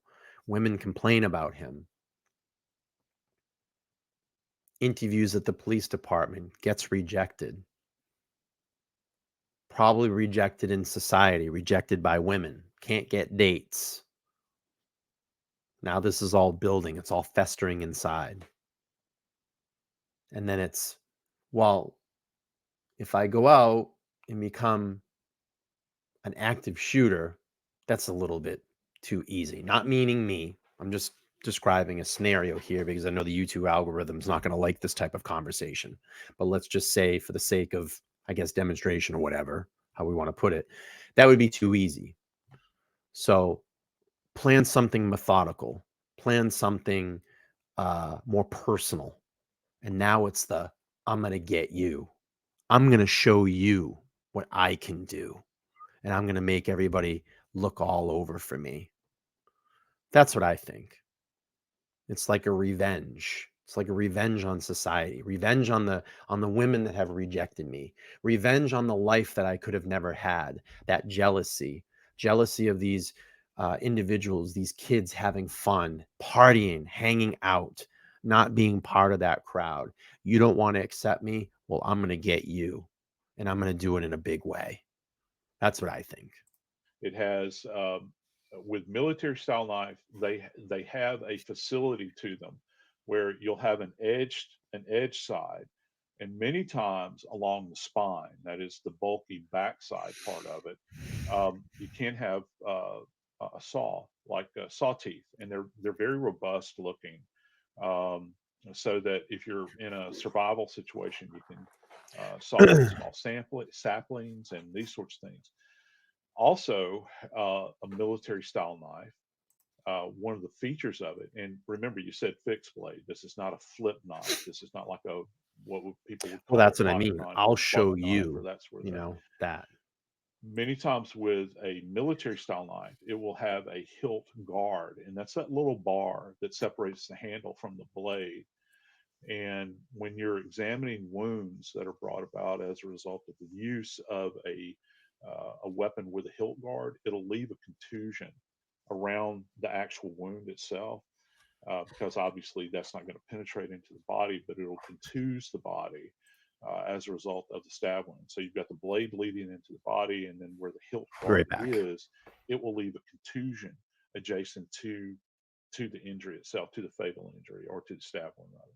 I want to take a look now at just this TikTok video that Kaylee Goncalves posted on October 27th. It's just her and some of the roommates just having a little bit of fun. Hey guys, I know I talk about myself a lot, but like, what would you guys do in my situation? Dana, where are you going? I gotta go pull you out. Failed 12 already. Joseph, it's really sad for me to look at this video and to see these girls, these young women really just having a fun time, and then to think what happened to two of them a couple of weeks later. One of the things that they've been talking about on these press conferences is the fact that there have been reports that Kaylee Goncalves thought she had a stalker. The police said they've been looking into that and they haven't found any evidence of that, but that they are continuing to look into that. These are people, obviously who were really active on social media. So your thoughts on this kind of rumor that's been spreading around, or maybe it's not really a rumor, but the information that she may have had a stalker?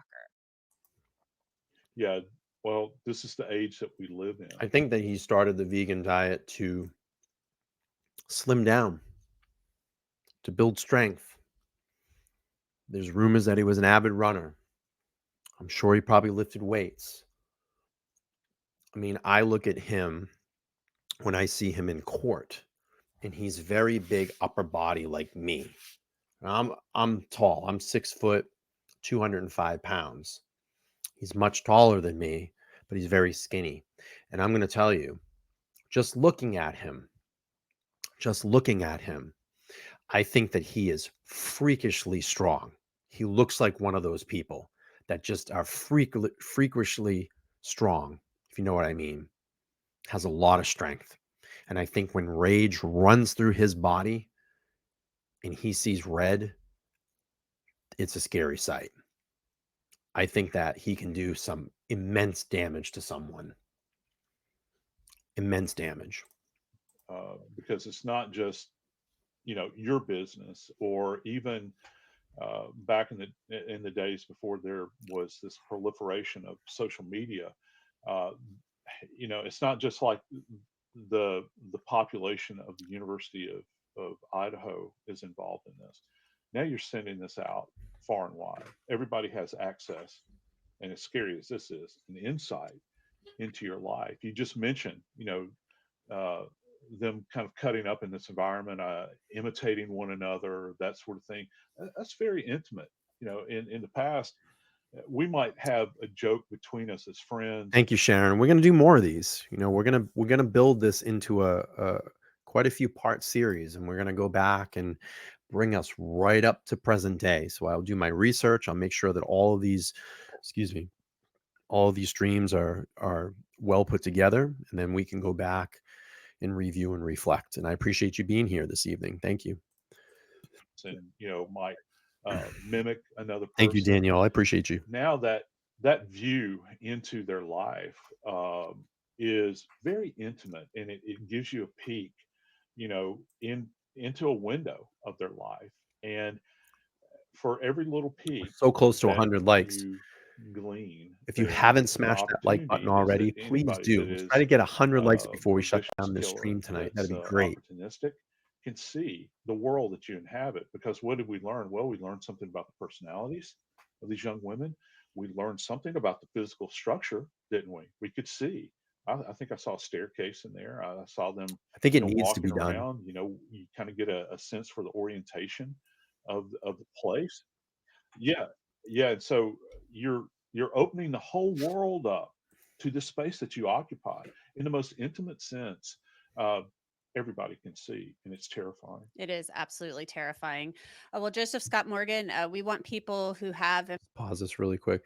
So let's see. Caterbug says, I think mental illness is a huge part of this, and he has been dealing with it for a long time, but it doesn't give you the excuse to kill. If Bryan Kohberger did do this, it doesn't give him the excuse to kill. Information, tips about this case, suspicions, even if people think it's not important, they need to report it to law enforcement, and they can do that. There's a tip line. It's 208-883-7180. There's also an email. It's tipline@ci.moscow.id.us. And digital media, photos, videos can be uploaded to fbi.gov/Moscow, Idaho. Joseph Scott Morgan, forensic death investigator, thanks as always for your time and your expertise. We really appreciate it. And that's it for this edition of Law and Crime Sidebar podcast. It is produced by Sam Goldberg, Logan Harris. All right. I'm going to get out of that one there. Okay. Excuse me. All right. We are at just about the 2-hour mark here.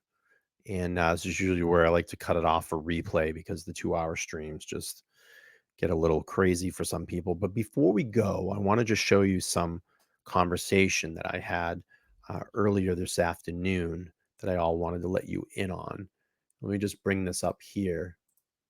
Just give me a second. And I'm going to just show you what happened earlier this afternoon. Okay. So if you go to the Gonzalez family page, YouTube page, if you type in the chat, it will give you their address. So if anybody wants to send anything to the Gonzalez family, that is their address. And I'm probably going to be putting something together here pretty soon to send to them. But I just wanted to share this with you. This was my letter that I had sent over, or message.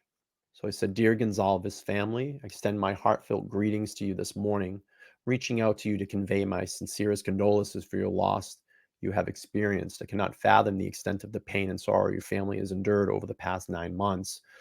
From the very outs, I have closely followed the case of your daughter, Kaylee, and my dedication to upholding the truth and justice for her, as well as the other victims, remain unwavering. Through my platform, the LTL podcast on YouTube, I've made it my mission to maintain the integrity of the investigation, relying solely on legitimate legal documents and case-related information.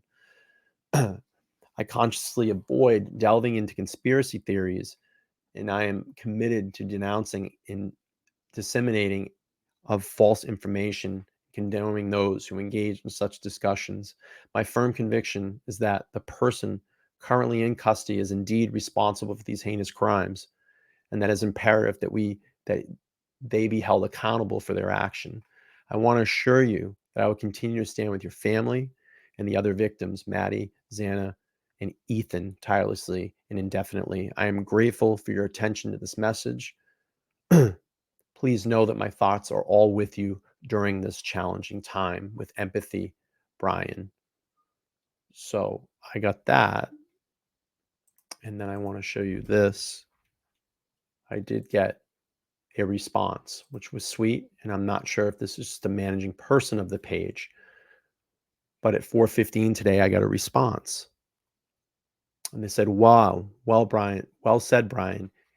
Keep up the great work. Much love from, and then there was the 2 hearts, the red and yellow heart. Our 2 girls, pink is for Maddie, May, and the yellow is for my Kaylee, Jade, and the rest of the Gonzaleses. I'm probably guessing this is one of the parents. So I would say it's probably Christy or Steve, as they said, is for my Kaylee, Jade. I'm going to probably say it's Christy managing the page. So I did respond back and said, thank you for the response. If you ever want a platform to share memories of Kaylee and Maddie on my platform and heart is always open to you. My audience would love it. And then I just signed it with my name, and then I put the red and yellow heart.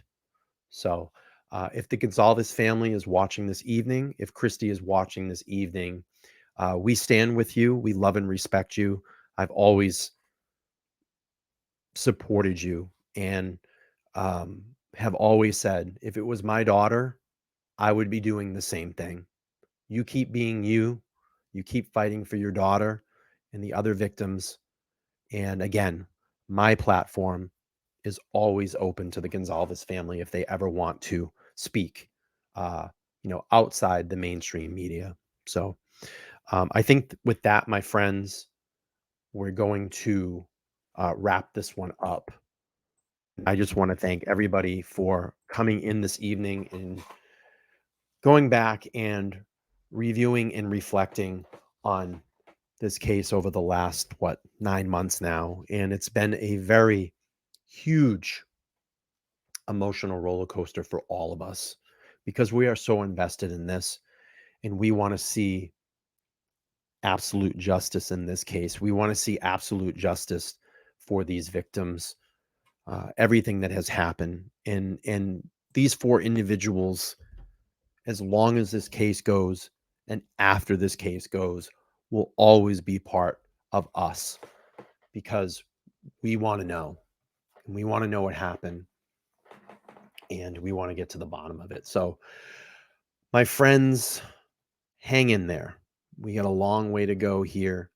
I will continue this review and reflect series to add into my original Looking Back series. And we will continue to go over everything in this case, what we know up until this point. So thank you so much for being here and being part of this stream tonight. And as I said, I will continue reporting and continue doing the right thing and putting correct, good, relevant information out there. So thank you all this evening. I just want to recognize these before I go on my way out. Susan Wood, again, thank you so much for your $9.99. Diana, thank you so much for becoming a channel member, and congratulations to your wrench this evening. Well deserved. You're always here to support.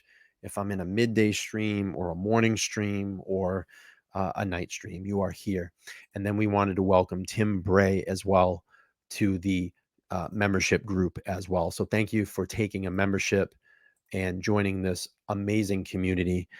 We are so close. As we stand right now, the LTL podcast is at 8925 in the sub count. We're so close to 10,000 subs.